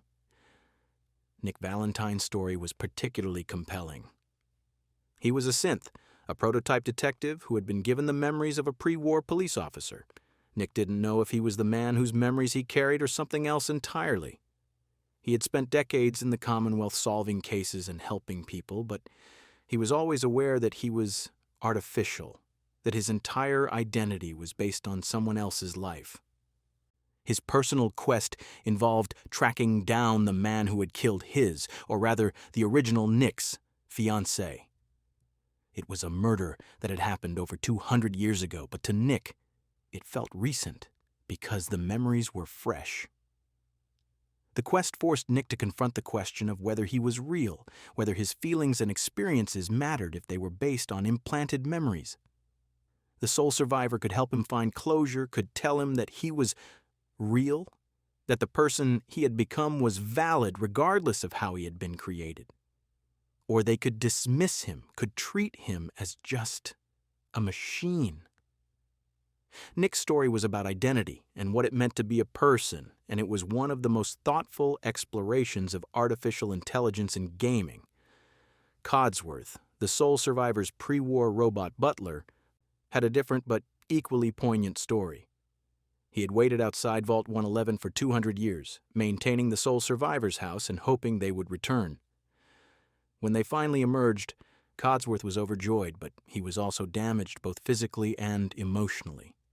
He had spent 2 centuries alone, watching the world decay, and he had developed a deep attachment to the sole survivor as the last remnant of the world he had known. Traveling with Codsworth meant confronting the fact that he was more than a machine, that he had feelings and needs and a desperate desire to be useful. The robot companions in Fallout raised interesting questions about consciousness and personhood. Were they truly sentient, or were they just sophisticated programs mimicking sentience? The game suggested that the distinction didn't matter, that if something acted like it was alive, if it had desires and fears and relationships, then it was alive in the ways that counted. The Institute disagreed, treating synths as property. But the games made it clear that the Institute was wrong, that their refusal to acknowledge synth personhood was a moral failing. But the games also acknowledged that the line between person and machine was blurry.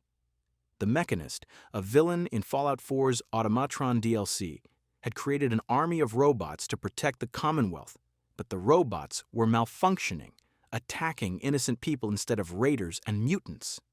The sole survivor had to track down the Mechanist and stop them, and when they finally confronted the villain, they discovered that the Mechanist was a woman named Isabel, who had genuinely been trying to help.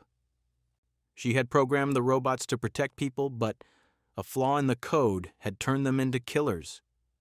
Isabel was horrified when she realized what she had done, and the sole survivor could choose to kill her or spare her, to punish her for her mistakes, or give her a chance to make things right. It was another example of Fallout's moral complexity, a situation where the villain wasn't evil, just misguided, and where the right choice wasn't obvious. Isabel had caused immense suffering, but she had done it with good intentions, and she was willing to take responsibility for her actions. Did that earn her mercy, or did the harm she had caused outweigh her intentions? The Automatron DLC also introduced the ability to build custom robots, to scavenge parts and create companions tailored to the player's needs. It was a fun mechanic, but it also raised questions about creation and responsibility. If the player built a robot and programmed it to kill, were they responsible for its actions? If the robot developed a personality, did the player have an obligation to treat it as more than a tool? The game didn't answer those questions directly, but it invited the player to think about them. The Far Harbor DLC took those questions even further with Dima's story. Dima was a synth who had escaped from the Institute and spent decades building a community for other escaped synths. But he had also committed terrible acts to protect that community, replacing key figures with synth duplicates and manipulating events to maintain a fragile peace. When the sole survivor confronted him, Dima argued that his actions were justified, that the lives he had saved outweighed the lives he had taken. He asked the sole survivor to judge him, to decide whether he was a hero or a monster. The player could turn Dima in, exposing his crimes and triggering a war that would destroy Acadia. They could keep his secrets, allowing him to continue his work but becoming complicit in his actions. Or they could destroy his memories, wiping out his knowledge of his crimes and giving him a fresh start, but also erasing the lessons he had learned and the person he had become. Each choice had profound consequences, and none of them felt right. Dima's story was a mirror of the sole survivor's own journey, a reflection of the choices they had made and the compromises they had accepted. Because the truth was, everyone in the wasteland had blood on their hands. Everyone had done things they weren't proud of, had made decisions that haunted them. The question wasn't whether you were guilty. The question was whether you could live with that guilt and still try to be better. That theme ran through the entire Fallout series. The Vault Dweller had killed the Master and destroyed his army, but they had also killed countless super mutants who were just following orders, who didn't understand what they were fighting for. The Chosen One had stopped the Enclave, but they had also made deals with criminals and slavers, had compromised their principles to achieve their goals. The Lone Wanderer had brought clean water to the capital wasteland, but they had also made choices that got people killed, that left settlements vulnerable, that prioritized some lives over others. The Courier had shaped the fate of the Mojave, but they had done it by picking winners and losers, by deciding which factions deserved to survive and which deserved to be destroyed. And the sole survivor had confronted the Institute, but they had also become a killer, a leader, someone who sent others into danger and made decisions that determined who lived and who died. The wasteland didn't allow for moral purity. It demanded compromise, pragmatism, and the willingness to do terrible things for what you believed were good reasons. And the games forced the player to grapple with that, to sit with the discomfort of knowing that their hero was also a killer, that their victories came at a cost, that the world they were building was built on a foundation of violence and loss. But the games also suggested that it was worth it, that despite everything, humanity was worth saving. The settlements that sprang up in the ruins, the communities that formed around shared struggle, the moments of kindness and connection that persisted even in the darkest times, all of it was proof that people could endure, could adapt, could create meaning even in a meaningless world. The sole survivor could build settlements across the Commonwealth, turning ruins into thriving communities. They could establish trade routes, build defenses, plant crops, and create safe havens for people who had nowhere else to go. It was slow, tedious work, but it was also deeply satisfying because it was constructive. For once, the player wasn't just destroying things or choosing between bad options, they were building something, creating something new from the ashes of the old world. The settlement system in Fallout 4 was divisive among fans. Some loved it, seeing it as a natural extension of the series' themes about rebuilding and community. Others hated it, feeling that it was busy work that distracted from the main story. But regardless of how players felt about the mechanics, the settlements represented something important.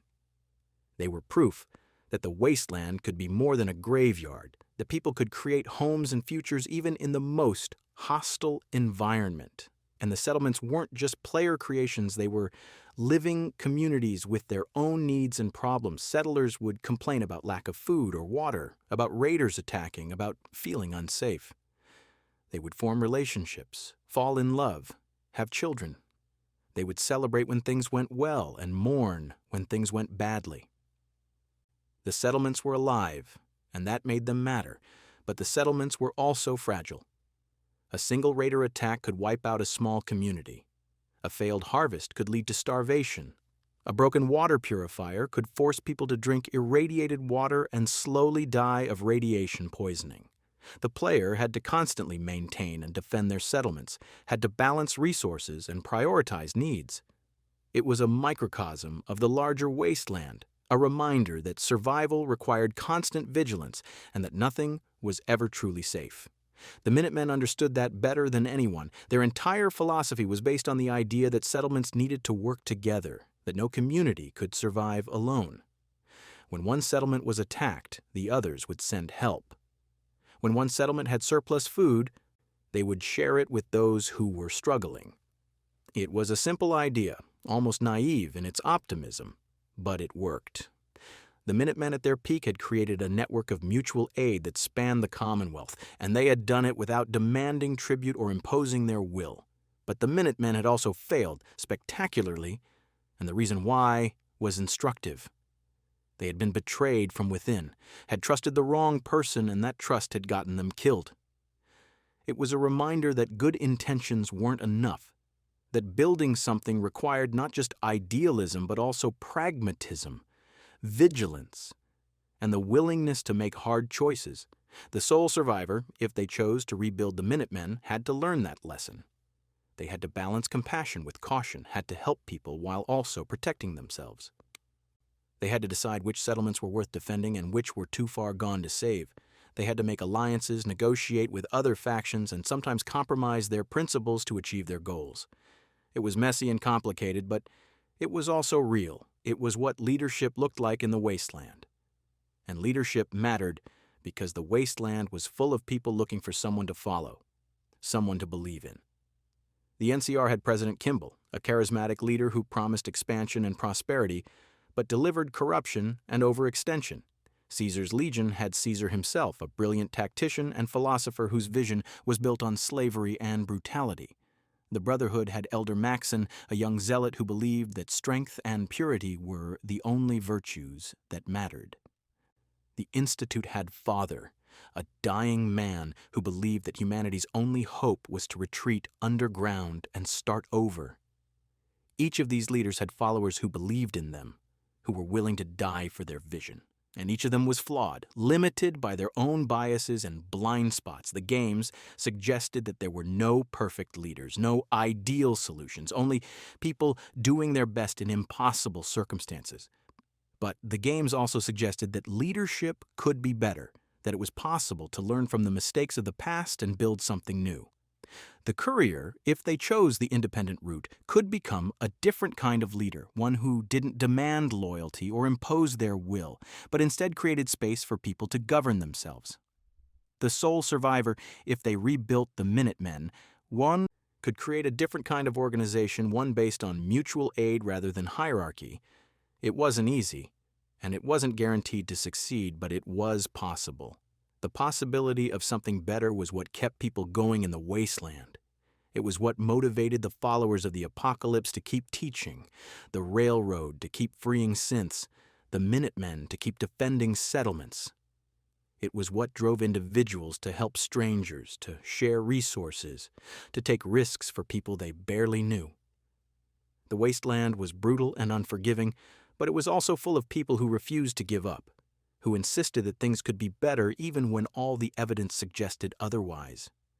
And sometimes they were right. Sometimes the settlements thrived. Sometimes the communities grew. Sometimes the alliances held. It was rare, and it was fragile, but it happened, and when it did, it was proof that the Great War hadn't destroyed humanity, just changed it. But the Great War's shadow was long, and it touched everything. The pre-war world had been obsessed with nuclear power, had built its entire civilization on the atom, and that obsession had led directly to the apocalypse. The wasteland was littered with the consequences of that obsession. Irradiated zones that would remain deadly for thousands of years, mutated creatures that would never die out, and a population that carried the scars of radiation in their DNA. The glowing sea was the most extreme example. It was the epicenter of the nuclear strikes that hit Boston, a region so irradiated that even power armor couldn't fully protect against it. The ground glowed with residual radiation. The sky was a sickly green, and the creatures that lived there were nightmares made flesh. Red scorpions the size of cars, death claws that had mutated even further, becoming faster and more aggressive.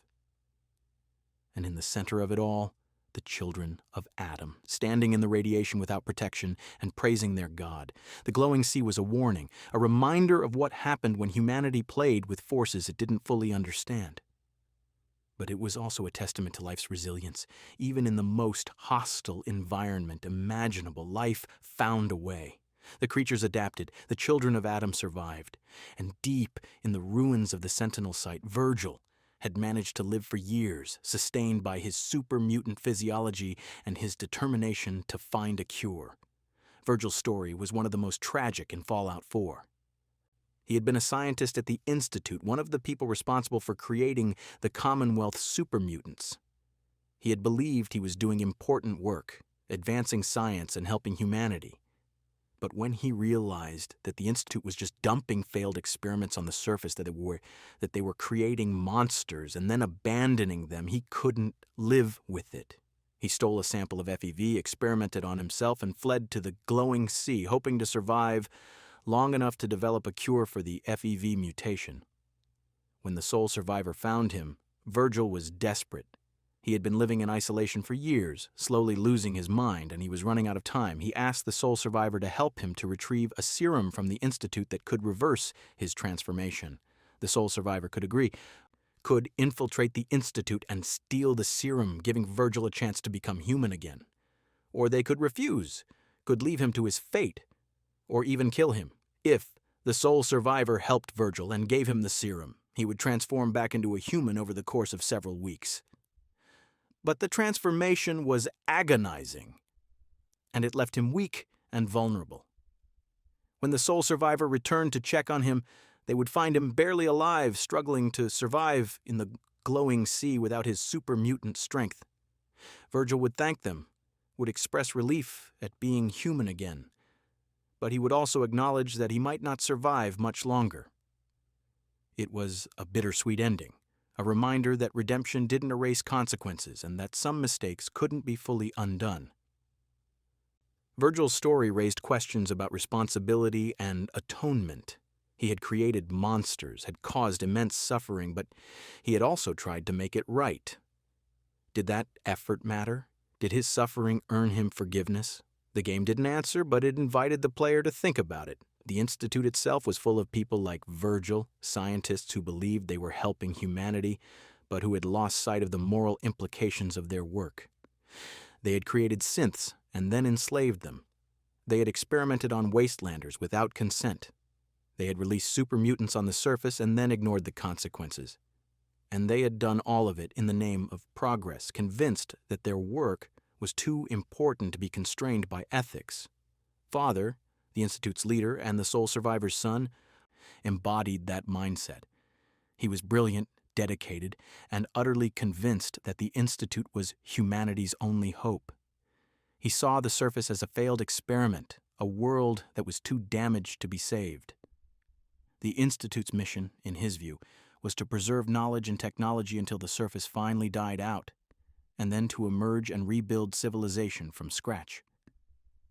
It was a cold, clinical vision, one that wrote off billions of lives as acceptable losses. But Father was also dying, and he knew it. His cancer was terminal, and he had only months left to live. That knowledge colored everything he did, gave his actions a desperate edge. He wanted to secure the Institute's future before he died, wanted to ensure that his life's work would continue. And he saw the sole survivor, his parent, as the key to that future. He offered them leadership of the Institute, a chance to carry on his vision. The sole survivor's choice was agonizing. Father was their son, the child they had watched being kidnapped, the person they had spent the entire game searching for, but he was also a stranger, someone who had been raised by the Institute and shaped by its values. The person standing in front of them wasn't the baby they remembered. It was someone else entirely, someone who had done terrible things and who showed no remorse. The player could accept Father's offer, could take control of the Institute and try to reform it from within, or they could reject him, could destroy the Institute and everything it represented. Either way, it was a choice between family and principle, between the person they loved and the values they believed in. And the game made sure the player felt the weight of that choice, showing Father's disappointment or gratitude, showing the Institute's destruction or survival, showing the consequences rippling out across the Commonwealth. The Institute's destruction, if the player chose that path, was apocalyptic in its own right. The faction that opposed them, whether it was the Brotherhood, the Railroad, or the Minutemen, would plant a nuclear device deep in the Institute's reactor. The sole survivor would have a brief window to evacuate, to warn the scientists and synths inside, or they could simply leave them to their fate. When the bomb detonated, it would create a massive explosion visible across the Commonwealth, a mushroom cloud rising from the ruins of the CIT, and the Institute would be gone, vaporized along with everyone inside. It was a deliberate echo of the Great War, a reminder that humanity was still capable of destroying itself, still willing to use nuclear weapons to solve its problems. The irony wasn't lost on anyone. The Commonwealth had survived the Great War only to witness another nuclear explosion 2 centuries later, this one triggered not by pre-war governments but by the people trying to rebuild. It suggested that the cycle of violence and destruction was hard to break, that the wasteland's inhabitants were still carrying the sins of their ancestors, but it also suggested that some things needed to be destroyed before something better could be built.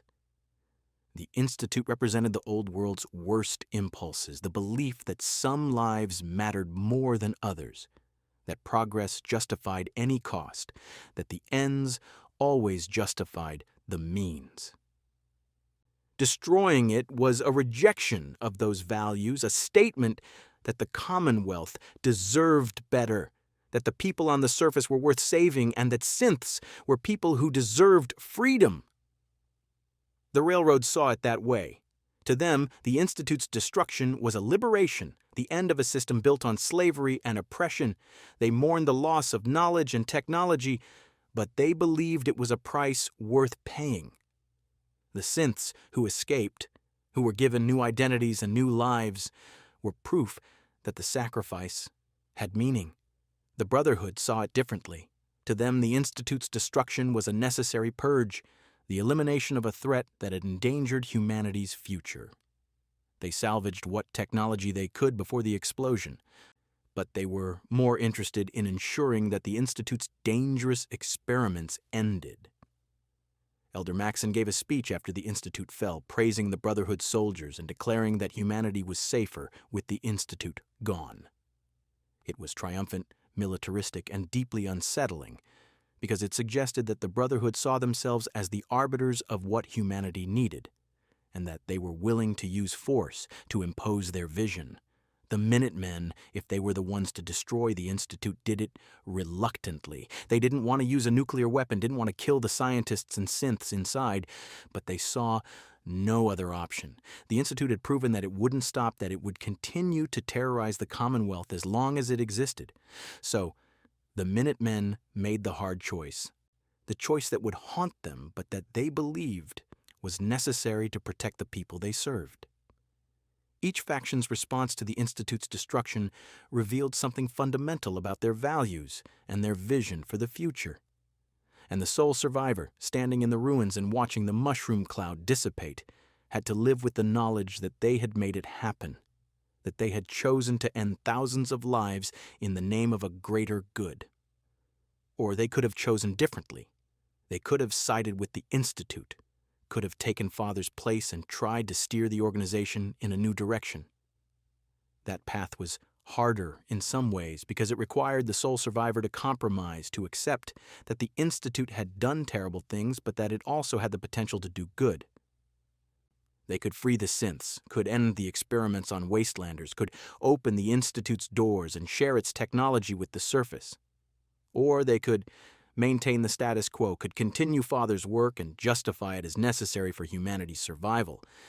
The game didn't make that choice easy. If the sole survivor sided with the Institute, they would have to destroy the railroad, hunting down the people who had helped them and killing them to protect the Institute's secrets. They would have to confront the Brotherhood, either negotiating a truce or wiping them out. And they would have to live with the knowledge that the Commonwealth feared them, that the people on the surface saw the Institute as a boogeyman and the sole survivor as its leader. But they would also have access to the Institute's resources, its technology and knowledge. They could use that to help the Commonwealth, to develop new medicines and crops to purify water and restore the land. The Institute had the tools to make the wasteland livable again, if someone with the right values was in charge. The question was whether the sole survivor could be that person, whether they could reform an organization built on oppression without becoming complicit in its crimes. It was an impossible question, one that the game left deliberately unresolved. The endings in Fallout 4 were ambiguous, showing the immediate aftermath of the player's choice, but not the long-term consequences. The Commonwealth's future was uncertain, shaped by the sole survivor's decisions but not determined by them. The wasteland would continue to evolve, to change, to surprise. And the player was left to imagine what came next, to fill in the gaps with their own hopes and fears. That ambiguity was intentional. The Fallout series had always been about the journey more than the destination, about the choices made along the way rather than the final outcome. The game suggested that there were no perfect endings, no solutions that would fix everything and make everyone happy. There were only choices, each with their own costs and benefits, and the player had to decide which costs they were willing to pay and which benefits they valued most. But while the individual games ended ambiguously, the larger Fallout timeline continued to unfold. The events of one game rippled out and affected the others, creating a shared history that spanned the entire wasteland. The Vault Dwellers' defeat of the Master prevented the super mutants from overrunning California, which allowed the NCR to form and grow. The Chosen One's destruction of the Enclave scattered the organization, sending survivors east to the Capital Wasteland and setting up the events of Fallout 3. The Lone Wanderer's activation of Project Purity gave the Brotherhood of Steel a power base in the Capital Wasteland, which allowed them to expand and eventually send an expedition to the Commonwealth. And the Courier's actions in the Mojave determined which faction controlled Hoover Dam and the region's resources, shaping the balance of power in the Western Wasteland. Each protagonist's story was part of a larger narrative, a centuries-long struggle to rebuild civilization from the ashes of the old world. And that narrative was still ongoing, still unfolding, because the wasteland was always changing. One of the most interesting aspects of the Fallout timeline was how it handled the passage of time. The games were set decades or even centuries apart, and each one showed how the wasteland had evolved in the interim. Fallout 1 took place in 2161, 84 years after the Great War, and the wasteland was still a chaotic, lawless place where survival was the only goal. Fallout 2 took place in 2241, 80 years later, and the wasteland had started to stabilize. Towns were bigger, trade routes were established, and the NCR was beginning to impose order on the chaos. Fallout 3 jumped to the East Coast in the year 2277, 200 years after the Great War, and showed a region that was still struggling with the immediate aftermath of the apocalypse. The Capital Wasteland was more dangerous and less developed than California, in part because it had been hit harder during the war, and in part because it lacked the infrastructure and leadership that had allowed the West Coast to recover. Fallout New Vegas returned to the West in 2281, just 4 years after Fallout 3, and showed a region on the brink of transformation. The NCR and the Legion were about to clash at Hoover Dam, and the outcome of that battle would determine the Mojave's future for decades to come. Fallout 4 took place in 2287, 6 years after New Vegas and 10 years after Fallout 3, and showed a Commonwealth that was caught between the old world and the new. The Institute represented the pinnacle of pre-war technology, but it was also isolated and out of touch. The Brotherhood represented military might and technological superiority, but it was also rigid and uncompromising. The Railroad represented idealism and compassion, but it was also under-resourced and outmatched. And the Minutemen represented the possibility of grassroots change, of ordinary people taking control of their own destiny. Each game showed a different stage in the Wasteland's evolution, a different answer to the question of what came after the apocalypse. And taken together, they painted a picture of a world that was slowly, painfully rebuilding itself. But the timeline also had gaps, periods where the games didn't show what was happening. The years between Fallout 2 and Fallout 3, for instance, were largely unexplored. What happened to the NCR during that time? How did they expand? What challenges did they face? The games hinted at answers mentioned in dialogue and terminal entries, but they didn't show it directly. Similarly, the fate of the Mojave after New Vegas was left ambiguous. The game's ending slides showed the immediate consequences of the Courier's choices, but they didn't show what happened years or decades later. Did the NCR consolidate its hold on the region, or did it collapse under the weight of its own bureaucracy? Did the Legion survive Caesar's death, or did it fracture into warring tribes? Did Mr. House's vision of a technocratic utopia come to fruition, or did it crumble when he was no longer there to guide it? Did the independent Mojave thrive under the Courier's leadership, or did it descend into chaos? The games left those questions unanswered, and that was deliberate. The Fallout series had always been about player choice, about the idea that the player's actions mattered and shaped the world. Providing definitive answers to those questions would undermine that, would suggest that the player's choices were ultimately meaningless because the outcome was predetermined. But it also meant that the timeline was fragmented, that different players had different versions of the story depending on the choices they made. For one player, the NCR controlled the Mojave and was expanding eastward. For another, the Legion had crushed the NCR and was marching west. For a third, Mr. House ruled New Vegas with an iron fist and a robot army. And for a fourth, the Courier had claimed the Mojave for themselves and was building something entirely new. All of those timelines were valid, all of them were canon in their own way, and that created a strange quantum state, where the Wasteland's future was simultaneously determined and undetermined, fixed and fluid. But there were some constants, some elements of the timeline that remained true regardless of the player's choices. The Great War happened, the vaults were built, the Master rose and fell, the Enclave was defeated twice, the Brotherhood of Steel spread across the Wasteland. The NCR grew into a nation. The Institute created synths. These were the fixed points, the events that shaped the Wasteland and that every protagonist had to navigate. And there were hints scattered throughout the games of events that happened off-screen in regions that the games hadn't explored. The Midwest, for instance, was home to a splinter faction of the Brotherhood of Steel that had broken away from the main organization and adopted a more inclusive philosophy. They recruited wastelanders, ghouls, and even super mutants, and they had established a presence across several states. The games mentioned them occasionally, but they were never the focus of a main series title. The South was even more mysterious. There were references to the Gulf Commonwealth, to cities like New Orleans and Atlanta, but the games had never visited those regions. What had happened there? How had they survived the Great War? What factions had emerged? The games didn't say, leaving those regions as blank spaces on the map, places where anything could have happened. And then there was the rest of the world. The Fallout series had always focused on the United States, but the Great War had been global. What had happened to Europe, to Asia, to Africa? The games hinted that Europe had been devastated by the resource wars, that China had been hit even harder than the United States. and that other regions had simply collapsed. But they didn't provide details, didn't show what those places looked like 2 centuries after the bombs fell. There were occasional glimpses.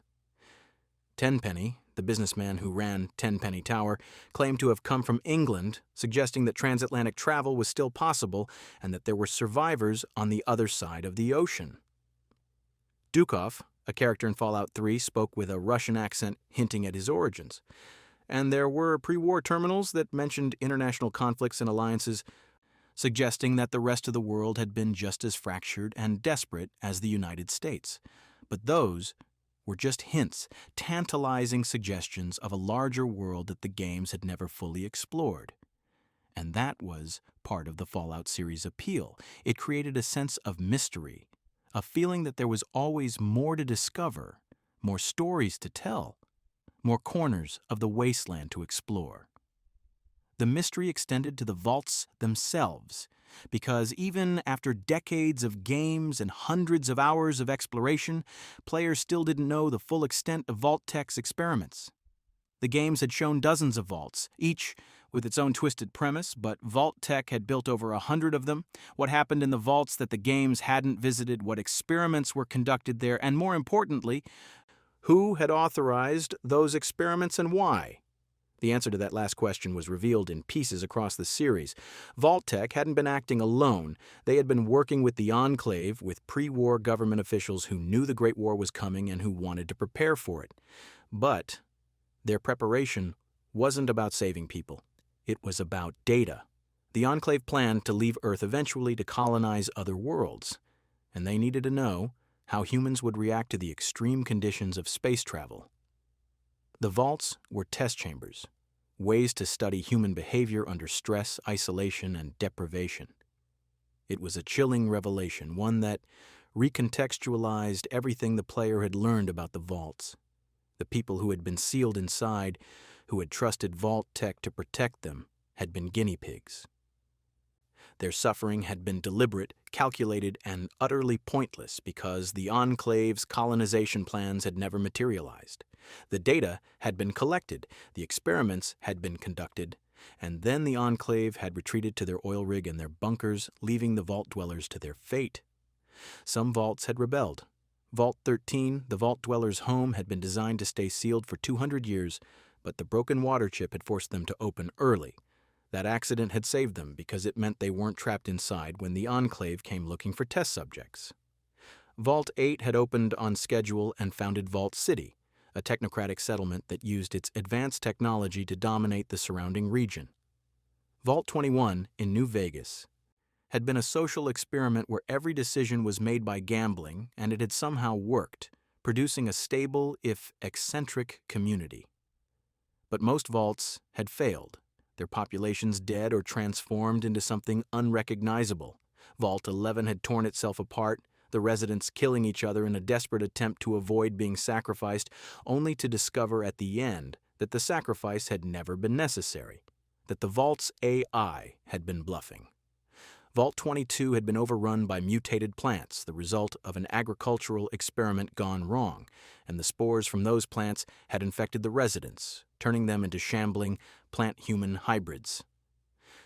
Vault 87, in the Capital Wasteland, had been the source of the FEV that created the region's supermutants, and the vault itself was so irradiated that entering it without power armor was suicide.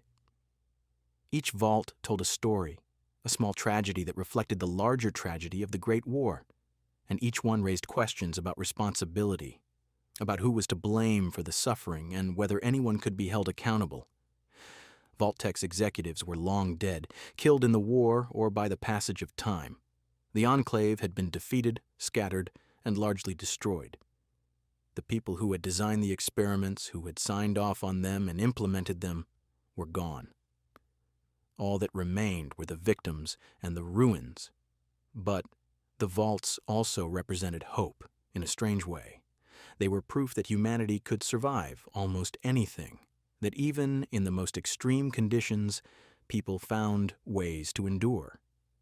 The residents of Vault 101 had lived in isolation for 200 years, and when the vault finally opened, they were able to adapt to the wasteland. The residents of Vault 81 in the Commonwealth had discovered their Vault's experiment, a plan to infect them with diseases and study the results, and they had sabotaged it, sealing off the research wing and living in peace for generations. The residents of Vault 76 in Appalachia had emerged on schedule and begun the work of rebuilding, reclaiming the land, and establishing new communities. Vault 76 was the setting for Fallout 76, a game that took place just 25 years after the Great War, earlier than any other entry in the series. It showed a wasteland that was still raw, still burning, where the bomb's effects were immediate and visceral. The Scorched. Humans infected by a mutated bat virus roamed the region, spreading the infection and attacking survivors. The landscape was dotted with fissures that belched out radiation and monsters, and the few humans who had survived were struggling to establish a foothold to build something that could last. Fallout 76 was controversial among fans, in part because it was an online multiplayer game rather than a single-player RPG, and in part because its launch was plagued with technical issues and design problems. But it also added interesting elements to the lore, showing what the wasteland looked like in the immediate aftermath of the war and exploring regions that the other games had ignored. Appalachia, the game's setting, was a rural area that had been less densely populated than the cities, and it had been hit by fewer bombs as a result. But it had its own problems. The automated systems that had been designed to protect the region, the missile silos and defense networks, had gone haywire, and they posed as much of a threat as the radiation and the Scorched. The residents of Vault 76 had to navigate a landscape where the old world's technology was still active but no longer under human control, where robots followed pre-war programming that no longer made sense, and where the line between help and harm was blurred. The game also introduced the concept of the Scorch Beasts, massive mutated bats that spread the Scorched Plague and that were nearly impossible to kill. They were the result of pre-war experiments, another example of humanity's hubris coming back to haunt it. The Scorch Beasts had been created as bioweapons designed to be deployed against enemy forces, but they had escaped containment and now threatened to overrun the entire region. The residents of Vault 76 eventually discovered that the only way to stop the Scorch Beasts was to launch nuclear missiles at their nests, using the very weapons that had destroyed the world to save what was left of it. It was a grim irony, a reminder that the wasteland's problems often required wasteland solutions, that sometimes the only way forward was to embrace the violence and destruction that had created the mess in the first place. But Fallout 76 also showed moments of cooperation and community. Because it was a multiplayer game, players had to work together to survive, to share resources and defend each other from threats. It was a different kind of Fallout experience, one that emphasized collaboration over individual choice, and it suggested that maybe, just maybe, humanity's future depended on its ability to work together rather than tear itself apart. That theme, the tension between cooperation and conflict, ran through the entire series. The wasteland was full of people who wanted to help each other, who formed communities and alliances and tried to build something better. But it was also full of people who saw others as threats or resources, who took what they wanted by force and justified it as survival. The game suggested that both impulses were human, that the capacity for kindness and the capacity for cruelty existed side by side, and that the wasteland brought out both in equal measure. The Raiders were the clearest example of that cruelty. They were a constant presence in every Fallout game. Groups of violent opportunists who survived by preying on others. Some raiders were organized, with leaders and hierarchies and territories. Others were just loose collections of thugs who banded together for protection and profit. But all of them were dangerous, and all of them represented the wasteland's darkest impulses. But the games also suggested that raiders weren't born, they were made. Many of them had been ordinary people once, settlers or traders or vault dwellers who had been pushed to the edge by the wasteland's brutality. They had lost everything, had watched their families die and their communities collapse, and they had decided that the only way to survive was to take from others. It didn't excuse their actions, but it explained them, and it raised uncomfortable questions about how thin the line was between survivor and raider, between victim and villain. Fallout 4's Nuka World DLC explored that theme directly. The sole survivor could travel to Nuka World, a pre-war amusement park that had been taken over by raiders, and they could choose to work with the raiders or against them. If they worked with the raiders, they could lead them back to the Commonwealth and help them conquer settlements, turning the sole survivor into a raider boss. It was a dark path, one that required the player to betray the people they had been helping and to embrace the wasteland's brutality. But it was also an interesting exploration of power and choice. The raiders in Nuka World weren't mindless monsters. They had personalities, goals, and conflicts. They fought with each other, formed alliances, and tried to carve out their own piece of the wasteland. And the sole survivor, if they chose to lead them, had to navigate those conflicts, had to balance the different raider gangs and keep them from tearing each other apart. It was a morally complex scenario, one that forced the player to confront the fact that the wasteland's villains were people too, that they had reasons for their actions, even if those reasons didn't justify the harm they caused, and it suggested that leadership, even leadership of a raider gang, required more than just violence. It required strategy, diplomacy, and an understanding of human nature, but most players rejected that path. They killed the raiders, freed the slaves, and restored Nuka World to something resembling order, because even in a game that prided itself on moral ambiguity, there were lines that most people wouldn't cross, actions that felt too cruel or too wrong.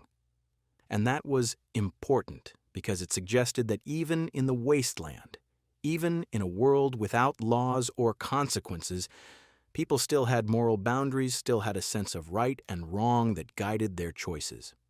Those boundaries were tested constantly in the Fallout series. The games presented scenarios where the right choice wasn't clear, where every option had costs, and where the player had to decide what they valued most.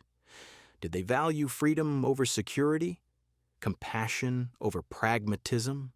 The individual over the collective? The present over the future? These weren't abstract questions. They were the questions that every faction, every settlement, every individual in the wasteland had to answer. And the answers shaped the world, determined who lived and who died, who thrived and who suffered.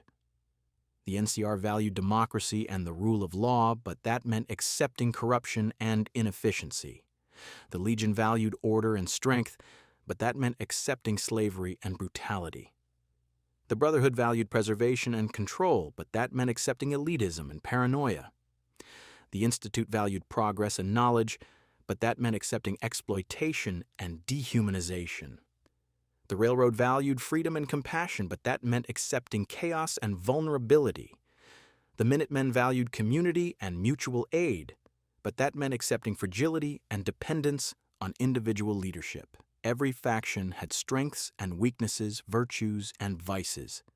And the player, standing at the center of it all, had to decide which vision of the future they wanted to support, knowing that their choice would have consequences they couldn't fully predict or control.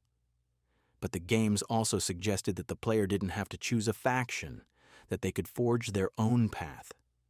The independent endings in New Vegas and Fallout 4 allowed the player to reject all the major factions and claim power for themselves. It was the ultimate expression of individual agency, the idea that one person could shape the wasteland's future through sheer force of will. But it was also the most uncertain path because it depended entirely on the player's character and choices. A benevolent independent leader could create a utopia, a place where people were free and safe and prosperous. A tyrannical independent leader could create a nightmare, a place where might made right and dissent was crushed. And a negligent independent leader could create chaos, a power vacuum that would be filled by whoever was strong enough to seize it. The games didn't tell the player which kind of leader they were. They just showed the immediate consequences of their actions and left the rest to the player's imagination. And that was fitting, because the wasteland's future was always uncertain, always in flux, always dependent on the choices of individuals and the unpredictable interactions between them. That uncertainty was both terrifying and liberating. It meant that nothing was fixed, that the wasteland could become better or worse depending on what people chose to do. It meant that every action mattered, that every choice had weight, and that the future was genuinely up for grabs. and it meant that the story of Fallout was never really over. Even when the games ended, even when the credits rolled and the player put down the controller, the wasteland continued to exist in their imagination, continued to evolve and change based on the choices they had made and the stories they had created. That was the real power of the Fallout series. It wasn't just about exploring a post-apocalyptic world or fighting mutants and raiders. It was about engaging with fundamental questions about humanity, about what we value and what we're willing to sacrifice, about how we rebuild after everything falls apart, and what kind of world we want to create. The wasteland was a canvas, and every player painted their own picture on it. Some painted in broad strokes, making sweeping decisions that reshaped entire regions. Others painted in fine detail, focusing on individual relationships and small communities. Some used dark colors, embracing the wasteland's brutality and making choices that prioritized survival over morality. Others used bright colors, trying to bring hope and kindness to a world that seemed determined to crush both. But regardless of how they painted, every player left their mark. Every decision, every conversation, every bullet fired or mercy shown became part of the wasteland story, and that story was uniquely theirs, shaped by their values and their choices in ways that no other player could replicate. That personal connection was what made Fallout special. It wasn't just a game you played. It was a world you inhabited, a story you told, a moral laboratory where you could explore different versions of yourself and see what kind of person you became when all the normal rules and structures fell away. The wasteland stripped away civilization's veneer, exposed the raw humanity underneath, and asked, "What now? What do you do when there are no police to enforce the law, no government to provide services, no social safety net to catch you when you fall? What do you do when survival is uncertain and violence is commonplace and the future is a question mark?"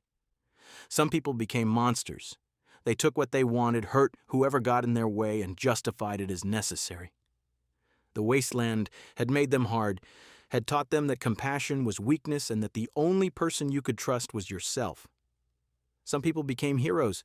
They helped strangers, defended the weak, and tried to make the wasteland a little less terrible. They had seen the worst of humanity and decided to be better, to prove that kindness could survive even in the harshest environment.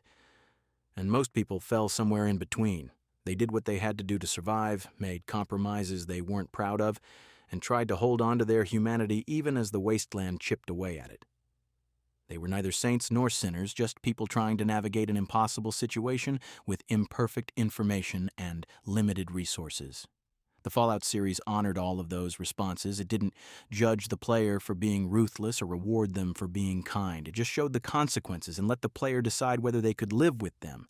And that moral neutrality, that refusal to impose a single correct answer, that was what made the game so powerful. Because the truth was, there were no easy answers in the wasteland. Every choice had trade-offs. Every solution created new problems. Every victory came at a cost. The games forced the player to grapple with that complexity, to sit with the discomfort of knowing that they couldn't save everyone, couldn't fix everything, couldn't create a perfect world no matter how hard they tried. But they could make things better. They could help settlements survive, could broker peace between warring factions, could give people hope that tomorrow might be less terrible than today. It wasn't much, but in the wasteland, it was everything. And sometimes, in the quiet moments between the violence and the chaos, the wasteland showed its beauty. The sun setting over the Mojave, painting the desert in shades of orange and red. The lights of Diamond City glowing in the darkness, a beacon of civilization in the Commonwealth's ruins. The sound of a radio playing old pre-war music, a reminder that art and culture had survived the apocalypse. The sight of crops growing in irradiated soil, proof that life was stubborn and persistent, and refused to give up.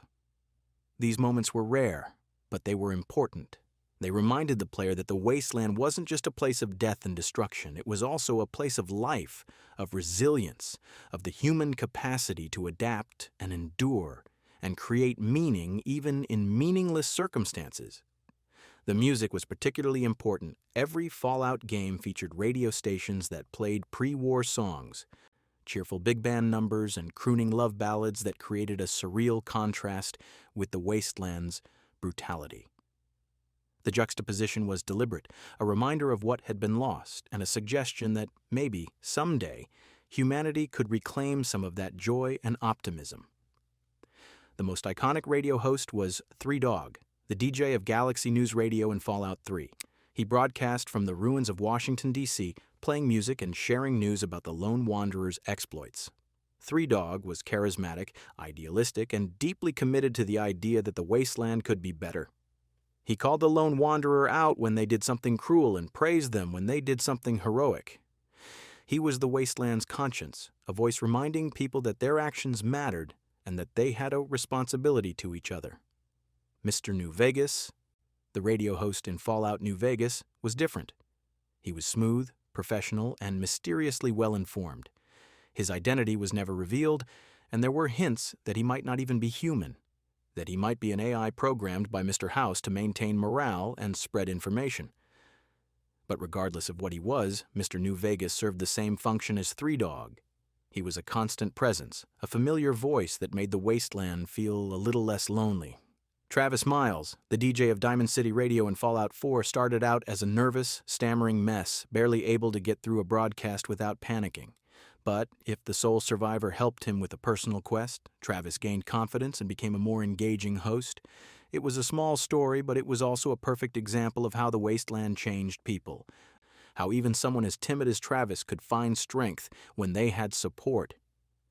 The radio stations were more than just background music. They were a connection to the past, a reminder that the pre-war world had existed and that it had created beautiful things. They were also a connection to the present, a way for isolated settlements to hear news and feel like they were part of something larger. And they were a connection to the future, a suggestion that art and culture would survive, that humanity would continue to create and share and find joy even in the darkest times. But the wasteland's culture wasn't just preserved from the pre-war world, it was also being created anew, shaped by the people who lived there and the experiences they shared. The stories they told, the songs they sang, the art they made, all of it was distinctly post-apocalyptic, reflecting the wasteland's unique challenges and values. The tale of the sole survivor, or the lone wanderer, or the courier would be told and retold, embellished and mythologized until it became legend. Future generations would hear about the person who saved the Commonwealth or brought water to the capital wasteland or decided the fate of the Mojave, and they would be inspired or cautioned or entertained.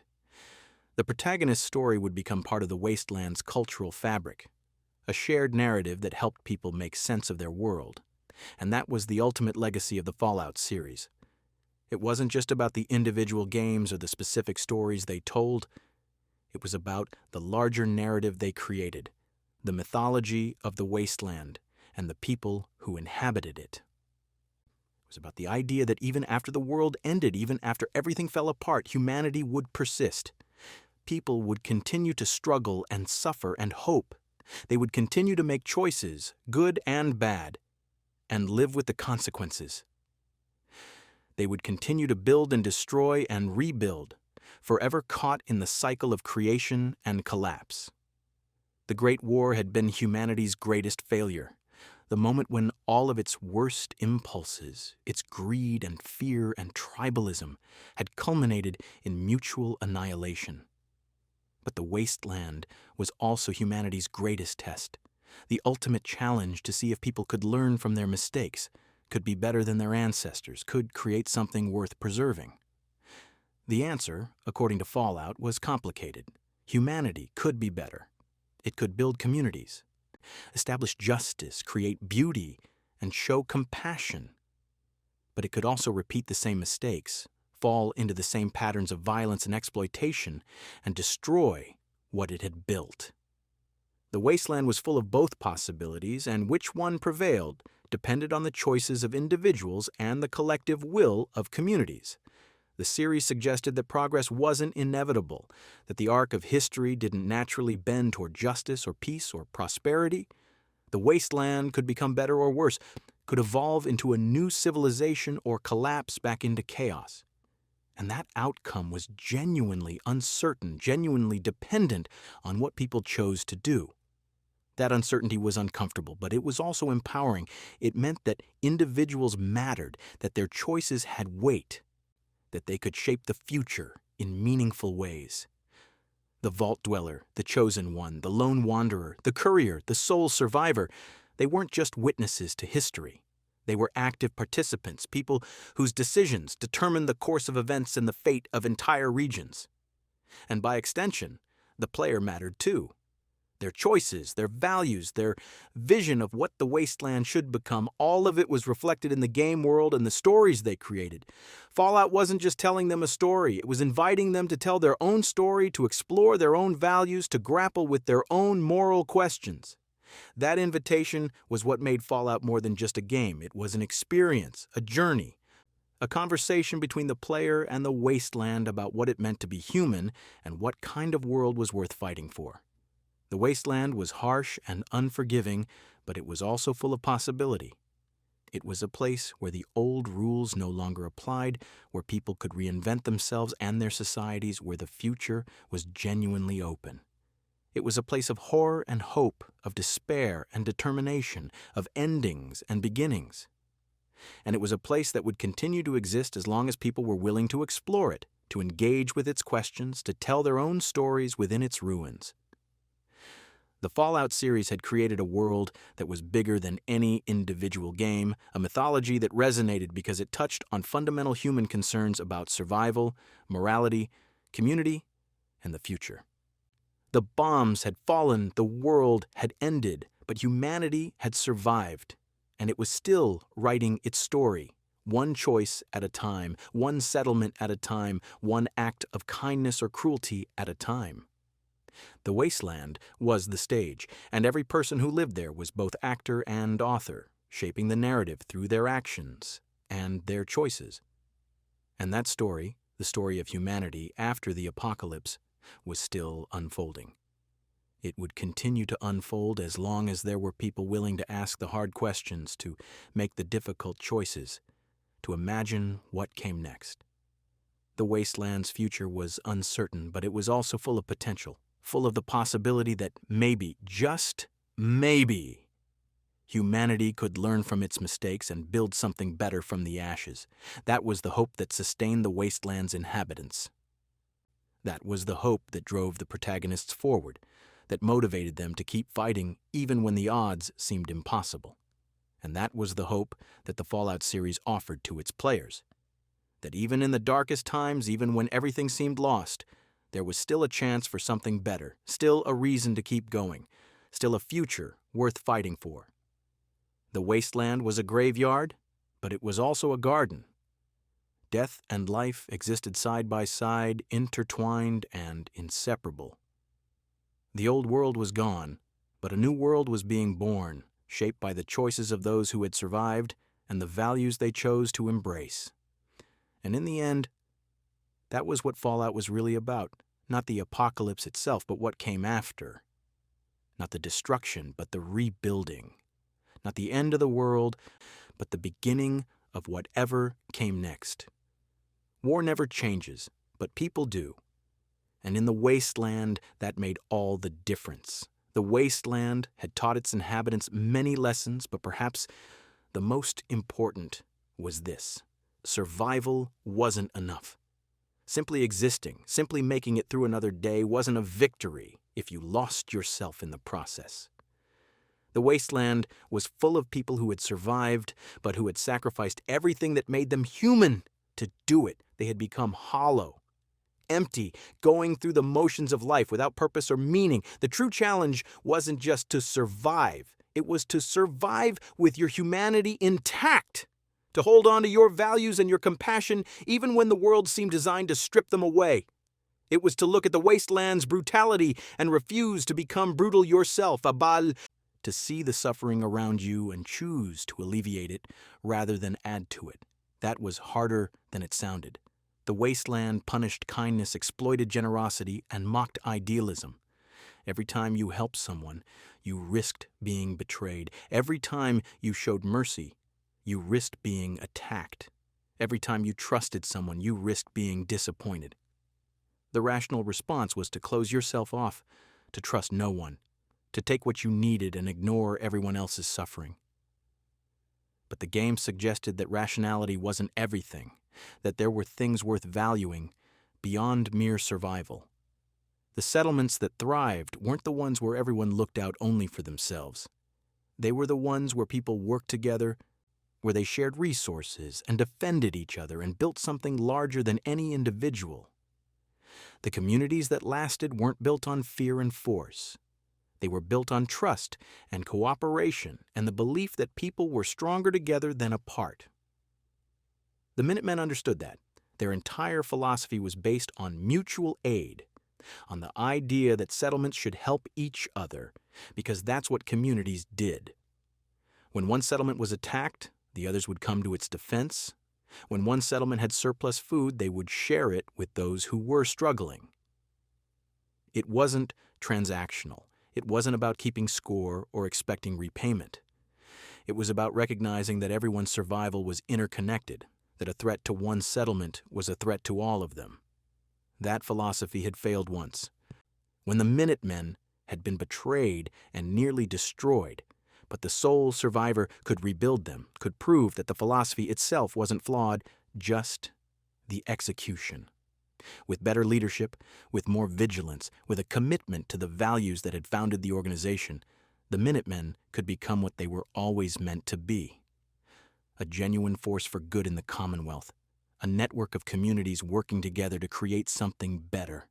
But even the Minutemen had to make compromises. They had to fight, had to kill raiders and super mutants and anyone else who threatened their settlements. They had to make hard choices about which settlements to defend and which to abandon. They had to balance their ideals with the practical realities of the wasteland. And sometimes, those realities forced them to do things that contradicted their values, to accept that the world they wanted to create couldn't be built without getting their hands dirty. That tension between ideals and reality was at the heart of every faction in Fallout. The NCR wanted to bring democracy and the rule of law to the wasteland, but they had to use military force to do it, had to conquer and occupy, and sometimes brutalize the people they claimed to be helping. The Railroad wanted to free synths and give them a chance at life, but they had to operate in secret, had to lie and steal and kill to protect their mission. The Brotherhood wanted to preserve technology and prevent another apocalypse, but they had to hoard that technology and keep it out of the hands of people who might need it.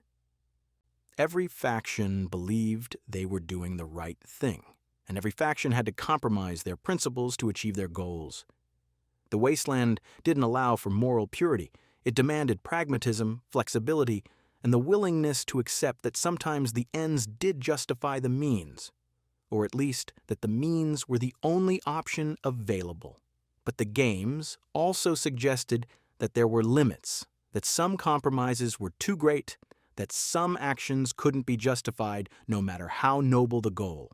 The Institute had crossed that line. They had enslaved synths, experimented on wastelanders, and terrorized the Commonwealth, all in the name of scientific progress and humanity's future. But their vision of the future was one where only they mattered, where everyone else was expendable. And that made their entire project morally bankrupt. The Enclave had crossed that line, too. They had planned to exterminate everyone who had been exposed to radiation, which was essentially everyone in the wasteland because they saw them as genetically inferior. It was genocide dressed up as salvation, and it revealed the Enclave's fundamental contempt for the people they claimed to represent. Caesar's Legion had crossed that line as well. They had built their entire society on slavery, brutality, and the subjugation of women. Caesar justified it with philosophy, with appeals to historical precedent, and the need for order. But the reality was that the Legion was a machine that consumed lives and produced nothing but suffering. These factions had gone too far, had sacrificed their humanity in pursuit of their goals, and the games made it clear that they needed to be stopped. But they also made it clear that stopping them required violence, required the player to become a killer. to take lives and destroy organizations and make choices that would haunt them. And that was the tragedy of the wasteland. Even the heroes had blood on their hands. Even the people trying to make things better had to do terrible things to achieve it. The lone wanderer had killed hundreds, maybe thousands of people in their quest to bring clean water to the capital wasteland. The courier had shaped the Mojave's future by eliminating everyone who stood in their way. The sole survivor had destroyed the Institute, killing everyone inside, or had taken it over and used its resources to maintain control over the Commonwealth. The games didn't shy away from that reality. They showed the bodies, showed the consequences, showed the weight of those choices.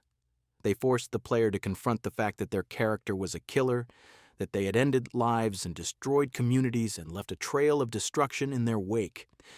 And they asked, was it worth it? Did the ends justify the means? Could you live with what you had done? Some players could. They rationalized their actions, told themselves that the people they killed were raiders or slavers or fanatics who deserved it. They focused on the good they had done, the settlements they had saved, the people they had helped. They accepted that the wasteland was brutal and that survival required brutality in return. Other players couldn't. They were haunted by their choices, troubled by the violence they had committed, uncomfortable with the person they had become. They questioned whether their character was really a hero or just another killer with better PR. They wondered if there had been another way, a path that didn't require so much death. And that discomfort was intentional. The Fallout series wanted players to grapple with those questions, to feel the weight of their choices, to understand that heroism in the wasteland was complicated and messy and often indistinguishable from villainy. The game suggested that there were no clean hands in the wasteland, that everyone was complicit in its violence, and that the best you could hope for was to minimize the harm you caused and maximize the good. But they also suggested that the effort mattered, that trying to be better was valuable even if you couldn't be perfect. The wasteland was full of people who had given up, who had decided that morality was a luxury they couldn't afford. But it was also full of people who kept trying, who held on to their values even when it would have been easier to let them go, who insisted that kindness and compassion and justice still mattered even in a world that seemed to have forgotten them. Those people were the wasteland's real heroes, not the ones with the biggest guns or the most kills, but the ones who maintained their humanity in the face of overwhelming pressure to abandon it. The doctors who treated patients for free, the teachers who educated children, the settlers who shared their food with strangers, the companions who stood by the protagonist even when it would have been safer to walk away. These were small acts, easily overlooked, but they were also the foundation of everything good in the wasteland. They were proof that humanity hadn't been destroyed by the bombs, that the capacity for kindness and generosity and love had survived the apocalypse, and they were seeds. Small beginnings that might one day grow into something larger, something that could transform the wasteland from a place of survival into a place of genuine flourishing. That transformation wouldn't happen quickly. It would take generations, maybe centuries, of slow, patient work. It would require people to keep choosing cooperation over conflict, compassion over cruelty, hope over despair. It would require them to build institutions that could outlast individuals, to create systems that promoted justice and equality, to establish norms that valued human dignity and rights. The NCR was trying to do that, in its imperfect way. It had created a government, a legal system, a military, all the structures of a functioning state. It was corrupt and bureaucratic and often ineffective, but it was also stable and inclusive and committed to the idea that people deserved representation and protection. The NCR wasn't perfect, but it was a start, a foundation that future generations could build on and improve. The Minutemen were trying to do that too in a different way. They were building from the ground up, creating networks of mutual aid and cooperation that didn't depend on centralized authority. They were proving that communities could govern themselves, that people could work together without needing a state to force them to cooperate. The Minutemen's approach was more fragile, more dependent on individual leadership and local commitment, but it was also more democratic and more responsive to people's actual needs. Even the Brotherhood, for all their flaws, was trying to preserve something valuable. They were keeping technology safe, preventing it from being used to create another apocalypse. They were maintaining knowledge and skills that might otherwise be lost. They were, in their own rigid and elitist way, trying to ensure that humanity had a future. Every faction, every settlement, every individual in the wasteland was part of that larger project, the project of rebuilding civilization from the ruins of the old world. They didn't always agree on what that civilization should look like, and they often came into conflict over resources and territory and ideology, but they were all, in their own way, trying to create something better than what they had, trying to move beyond mere survival towards something that could be called a life. And that was the ultimate message of the Fallout series. The world had ended, but humanity hadn't. People had survived, and they were rebuilding, slowly and imperfectly, but persistently. The wasteland was harsh, but it wasn't hopeless. The future was uncertain, but it wasn't predetermined. And the choices that people made, the values they embraced, the communities they built, all of it mattered. The bombs had fallen 200 years ago, but their effects were still being felt. The radiation, the mutations, the ruins, the trauma, all of it was part of the wasteland's reality. But so was the resilience, the creativity, the determination, the hope. The wasteland was a place of endings, but it was also a place of beginnings. The old world was gone, but a new world was being born. And that new world would be shaped by the people who inhabited it, by their choices and their values and their vision of what the future could be. It would be shaped by people like the Vault Dweller, who had left their safe vault to save their community and had ended up changing the entire wasteland. It would be shaped by people like the Chosen One, who had risen from a small tribal village to defeat the Enclave and secure the future of the West Coast. It would be shaped by people like the Lone Wanderer, who had brought clean water to the capital wasteland and given people hope that things could be better. It would be shaped by people like the Courier, who had decided the fate of the Mojave and proven that one person could change the course of history. And it would be shaped by people like the Sole Survivor, who had emerged from a vault after 200 years and had to navigate a world they didn't recognize, making choices that would determine the Commonwealth's future.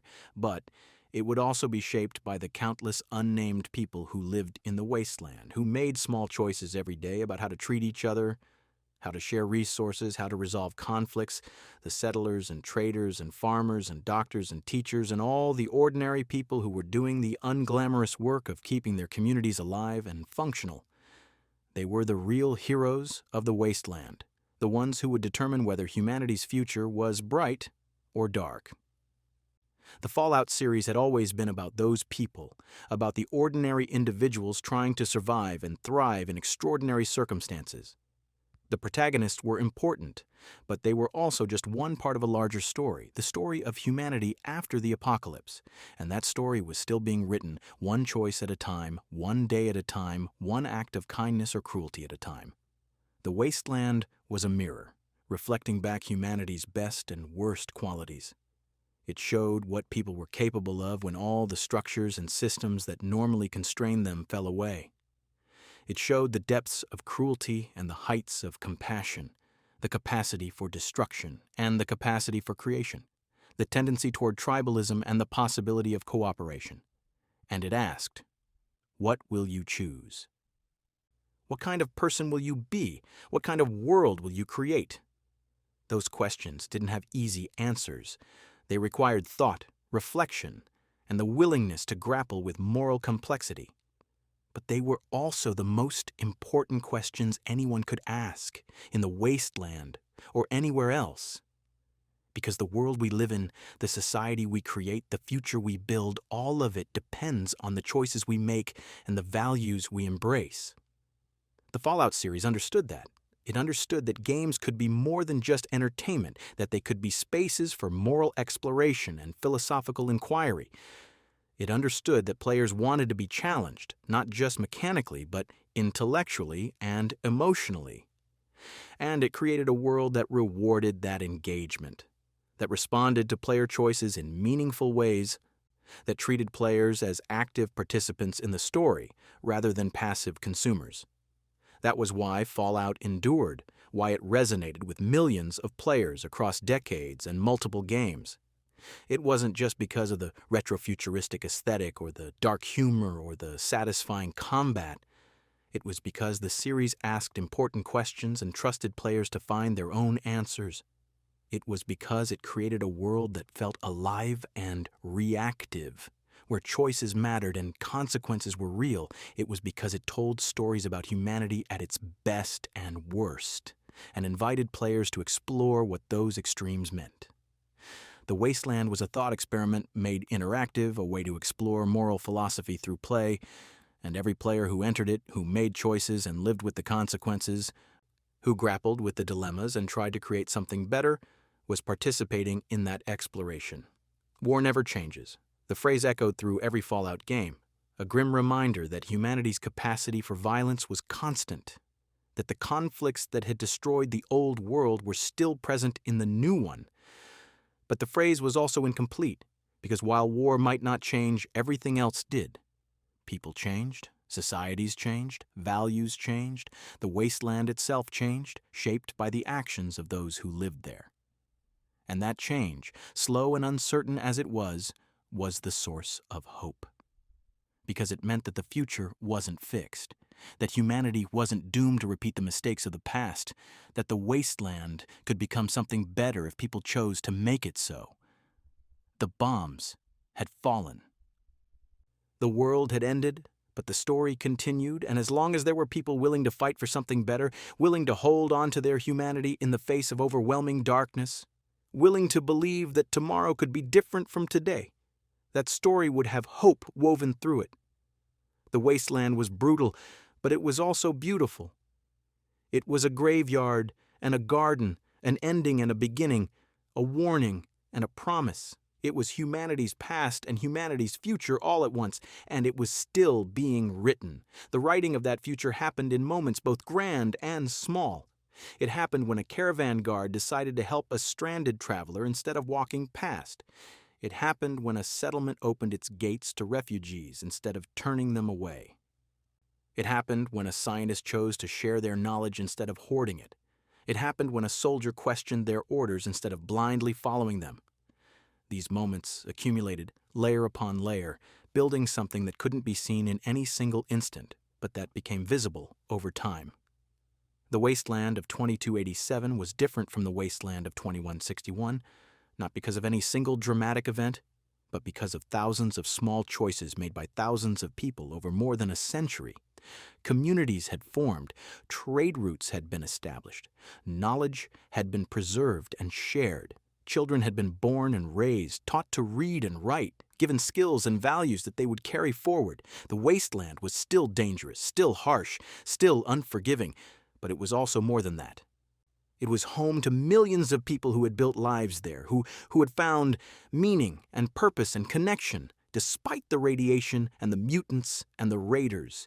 They had created art and music and stories. They had fallen in love and raised families. They had laughed and cried and hoped and dreamed. They had lived, not just survived. And that was the real victory, the one that mattered more than any battle or political triumph.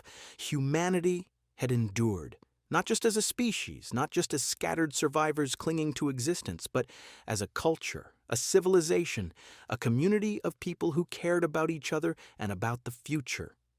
The protagonists of the Fallout series had played their part in that victory.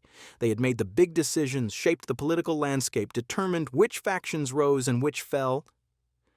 But they were also just individuals, people who would eventually die and be remembered or forgotten depending on what they had built and who they had inspired. The Vault Dweller had been exiled from Vault 13, cast out by the very people they had saved because the Overseer feared they had been changed too much by the wasteland. It was a bitter ending, a reminder that heroism didn't guarantee gratitude or acceptance.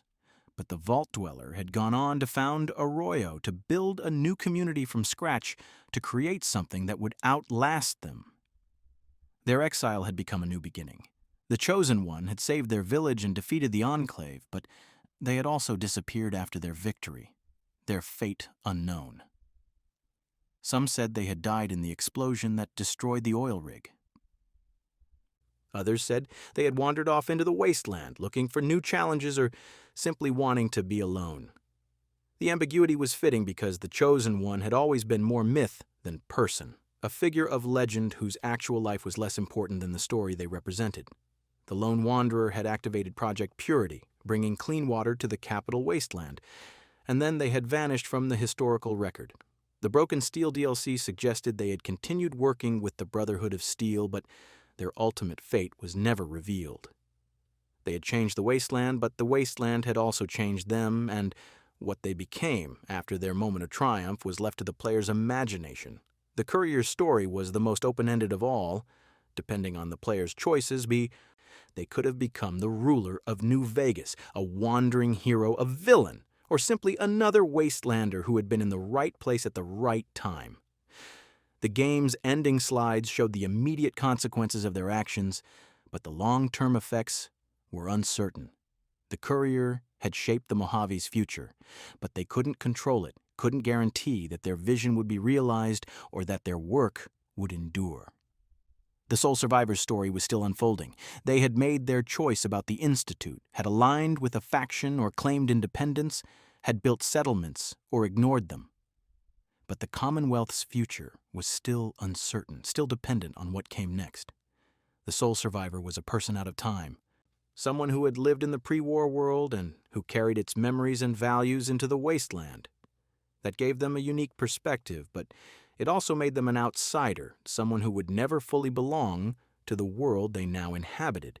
Each protagonist's story was incomplete, deliberately so. The games ended, but the characters' lives continued, and the wasteland continued to evolve. The player could imagine what came next, could create their own headcanon about what their character did after the credits rolled. Did they settle down, find peace, start a family? Did they keep wandering, keep fighting, keep trying to make the wasteland better? Did they become a legend, a cautionary tale, a forgotten footnote in history? The games didn't answer those questions because they couldn't. The wasteland's future was genuinely open, genuinely uncertain. It would be shaped by forces the protagonists couldn't control, by people they would never meet, by events they couldn't predict. All they could do was make their choices, do their best, and hope that it mattered. And it did matter. Every settlement saved, every person helped. Every act of kindness or justice or mercy rippled outward, affecting people and communities in ways that couldn't be fully measured or understood. The wasteland was a complex system, a web of interconnected lives and choices, and every action sent vibrations through that web. The followers of the apocalypse understood that better than most. They had been working for decades to educate people, to spread knowledge, to help communities become self-sufficient. They didn't have the military might of the Brotherhood or the political power of the NCR or the technological sophistication of the Institute, but they had something more valuable. They had a vision of a better future and the patience to work toward it, one person at a time, one community at a time. The followers knew that change was slow, that progress was incremental, that setbacks were inevitable. They'd seen their clinics destroyed, their teachers killed, their students give up hope. But they kept going because they believed that education and compassion were the only real solutions to the wasteland's problems. Violence could stop immediate threats, but it couldn't build a better world. Only knowledge and cooperation could do that. That philosophy was tested constantly. The wasteland was full of people who saw the followers as naive, as weak, as fools who didn't understand how the world really worked. And sometimes those people were right. The followers' idealism did make them vulnerable. Their refusal to use violence did limit their effectiveness. Their commitment to helping everyone, even their enemies, did get them exploited. But the followers persisted because they understood something that their critics didn't, that the wasteland's brutality wasn't inevitable, that it was a choice people made every day, and that different choices could create different outcomes. The wasteland was brutal because people chose brutality. It could be kind if people chose kindness. It could be just if people chose justice. It could be hopeful if people chose hope. That was the lesson at the heart of the Fallout series, and the truth that ran through every game and every story. The wasteland wasn't a fixed thing, a static environment that people had to adapt to. It was a living, changing place, shaped by the people who inhabited it and the choices they made. It could become better or worse, more civilized or more savage, more hopeful or more despairing, depending on what people chose to value and how they chose to act. The Great War had been a choice, a series of choices made by governments and leaders who had valued power and security over peace and cooperation. The wasteland was the consequence of those choices, a reminder of what happened when humanity's worst impulses went unchecked. But the wasteland was also full of different choices, better choices, made by people who had learned from the past and who were trying to create a different future. Those people were the real heroes of Fallout. Not the protagonists with their power armor and their legendary weapons, but the ordinary wastelanders who chose to be kind when they could have been cruel, who chose to help when they could have ignored, who chose to hope when they could have despaired. They were the ones who would determine the wasteland's future, who would decide whether humanity's story ended in the ruins or continued into something new. And that story was still being written. Every day, in every settlement, in every interaction between wastelanders, the story continued. Someone shared food with a stranger. Someone defended a community from raiders. Someone taught a child to read. Someone showed mercy to an enemy. Someone planted crops in irradiated soil and hoped they would grow. These were small acts easily overlooked, but they were also revolutionary. They were rejections of the wasteland's brutality, assertions that humanity could be more than just survivors, declarations that the future could be different from the past. The wasteland was full of such acts, scattered like seeds across the ruins. Most of them would come to nothing, would be forgotten or destroyed or simply fail to take root.